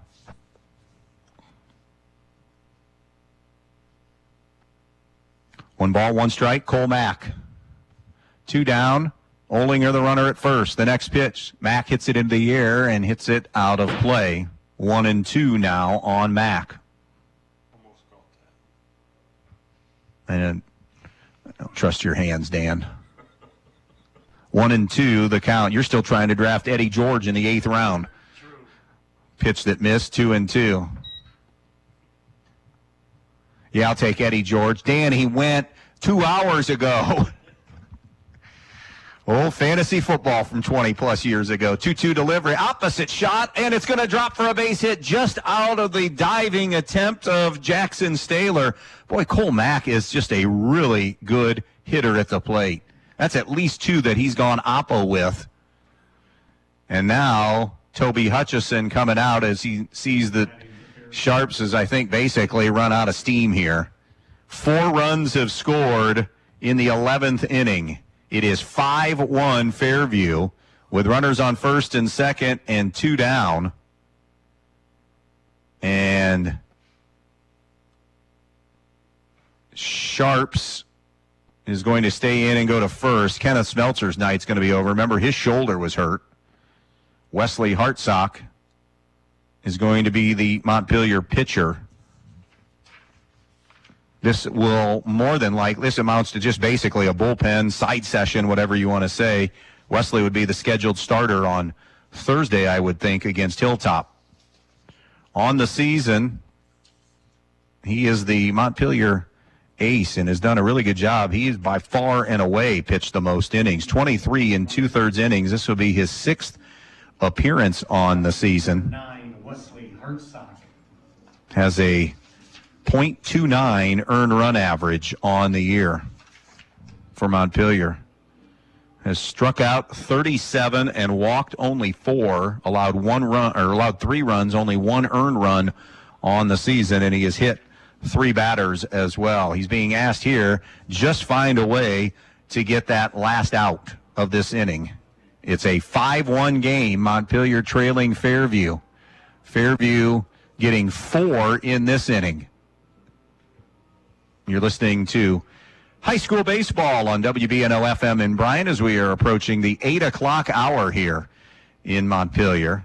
Montpelier getting their only run of the game in the bottom of the 3rd inning. Fairview tied it in the top of the 6th, and it's been goose eggs since then until this inning where Fairview played at 11. The big hit in the inning from Shady Fritsch, who single scored 2 to give Fairview the lead at 3-1, and now they've added on a couple of more. Logan Olinger picked up an RBI single as well. And remember, 1 run was scored because of obstruction or interference or something that allowed that runner from third to score after the umpires had come together. Elijah Aaron has an infield single surrounded by a strikeout, a ground out, a foul out, a pop out to the catcher, and then a fly out to left. Aaron takes a fastball low and away, and it bounces in the dirt back to the screen. Runners will move up 90 feet. So now 2nd and 3rd. Olinger is at 3rd. Cole Mack is at 2nd. And regardless of if it ends like this or Fairview adds more and you think to yourself, boy, that was but don't pay attention to how many innings we've played. This has been a good one that's just been broken open here in this inning in the 11th inning. That's a breaking ball strike on Aaron. It's now 1-1. 5-1 Fairview. The next pitch called strike on the outside corner. 1-2 now. Still see some frustration from hitters. And guys, we're in the 11th inning. That outside corner has been given all day. Now it's your job to adjust. Swung on, ground ball toward the hole. Charging is going to be Smeltzer. He did remain in, and the bounce on the throw gets away from Sharps, and both runners will score. That'll have to be E6. And I'd forgotten to give you those. My apologies. Kenneth Smeltzer was at short. Hayden Sharps is at first. When I saw Smeltzer walk off, it was just going into the dugout to get a fielder's glove, not his first base glove. 6 runs in the inning. It's now a 7-1 Fairview lead in the 11th. A strike pumped in on the outside corner to Grinnell Dennis, who is 0 for 5. The 0-1 from Hartsock cut on, fouled back by Grinnell Dennis, now 0-2. Aaron is at 2nd, 2 down. Again, all 6 runs scored with 2 outs in the inning. That 3rd out sometimes can just be so elusive. 0-2 on Drayden Grinnell Dennis. The pitch inside, Had to kind of shift the hips to get out of the way. 1-2. Tomorrow, Eden North Central. Our broadcast game in the BBC. Thursday, back here for Hilltop at Montpelier. Here's Hart Sox 1-2 pitch. The third pitcher for Montpelier called strike 3 on the outside corner, and the inning is finally over. But Fairview does its damage. 6 in the inning. Last chance time for Montpelier, now trailing 7-1. At Bryan Ford Lincoln, they truly believe in being involved in and giving back to their communities. Bryan Ford Lincoln not only financially gives to various nonprofit organizations, but they also volunteer at their events, plus at schools, churches, youth league organizations, and more. So when you buy from Bryan Ford Lincoln, you too are involved in your communities. Bryan Ford Lincoln, there for all of our communities and there for you. Dilly Door Company of Defiance handles a variety of installation and repair services, from garage doors and entry doors to replacement windows, siding, decking, fencing, and much, much more. Dilly Door Company, 1640 Baltimore Street in Defiance. Anthony Singer going to try to shut the door here on this Fairview win as they are trying to get to 9-0 on the season. This afternoon began as a showdown between state-ranked undefeated teams. It's been a good one throughout. We were 1-1 through 10 innings, and then Fairview just plated 6. Anthony Singer, the 5th Fairview pitcher in this game. Elijah Aaron started. Then it was Zane Timbrook, followed by Cash King, Jonah Schinninger, and now Anthony Singer. Meanwhile, for Montpelier, Kenneth Smeltzer got the start. Hayden Sharps, unless Montpelier mounts a furious rally, will be the one that would get the loss in this game. Singer stands to grab the win. It'll be Jacob Lyons, C.J. Fiddler, Tyler Plourd due up here for Montpelier. Lyons is 0 for 3 officially with a sack bunt. Righty-righty matchup. Singer delivers a strike on the inside corner. 0-1 on Jacob Lyons. We'll get you to the end of Cleveland and the Yankees. Again, we had a game scheduled tonight and a game scheduled tomorrow night. We don't usually try to do that for 6-10 games, but we're trying to, I guess, satisfy all advertisers and all listeners, all encompassing. Swung on and foul tipped by Lyons. It's now 0-2. Tomorrow night, again, that's a 6-10 game, and it's Eden North Central, and we will get you there when we finish the high school game. Thursday, when Hilltop and Montpelier play, it's an off day for the Guardians. The 0-2 from Singer. A swing and a miss, strike 3. Lions down on strikes. One down for C.J. Fiddler. A couple of infield singles for C.J. today among his 4 plate appearances. So a 2-for-4 game for Fiddler in the 8-hole. Singer's first pitch, called strike on the outside corner.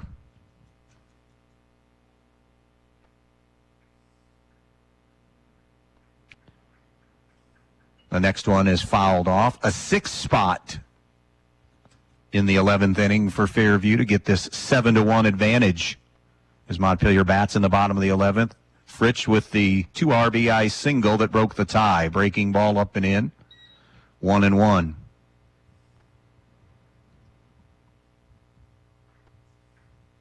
Here's the 1-1 from Singer. Cut on, a little roller, foul down the third base line. Jonah Schinninger still down there. Now it's 1-2 on Fiddler.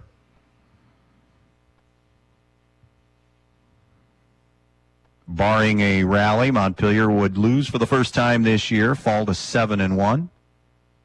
Fairview on the verge of improving to 9-0. The 1-2. Fiddler takes a called strike 3 on the inside corner. Back-to-back Singer punch-outs. Actually 3 in a row because he got Malachi Smeltzer as well. And that'll bring up Tyler Plourd, representing the last gasp here for Montpelier. Plourd with an infield single around, a strikeout, a pop-out, and a line-out. 2 down, bases empty. Plourd takes an inside corner, strike 1. 0-1 on Tyler Plord. Here's the 0-1, fouled back. It's now 0-2. Hope you can join us from Pioneer tomorrow night for Eden North Central. We're not going to have any kind of big wrap-up here because we want to get to the end of that Cleveland and New York game. Montpelier down to their last strike. The 0-2 swung on, bounced foul down the first base line.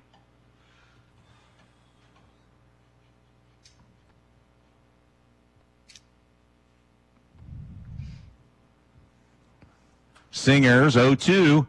Plord out in front of strike 3, and Singer strikes out the side in the inning. Thanks for tuning in tonight. It's been a good one. I know the final score doesn't indicate that, but in 11 in this state-ranked matchup, Fairview beats Montpelier 7-1. Cleveland and New York now. So long until tomorrow night, Eden North Central.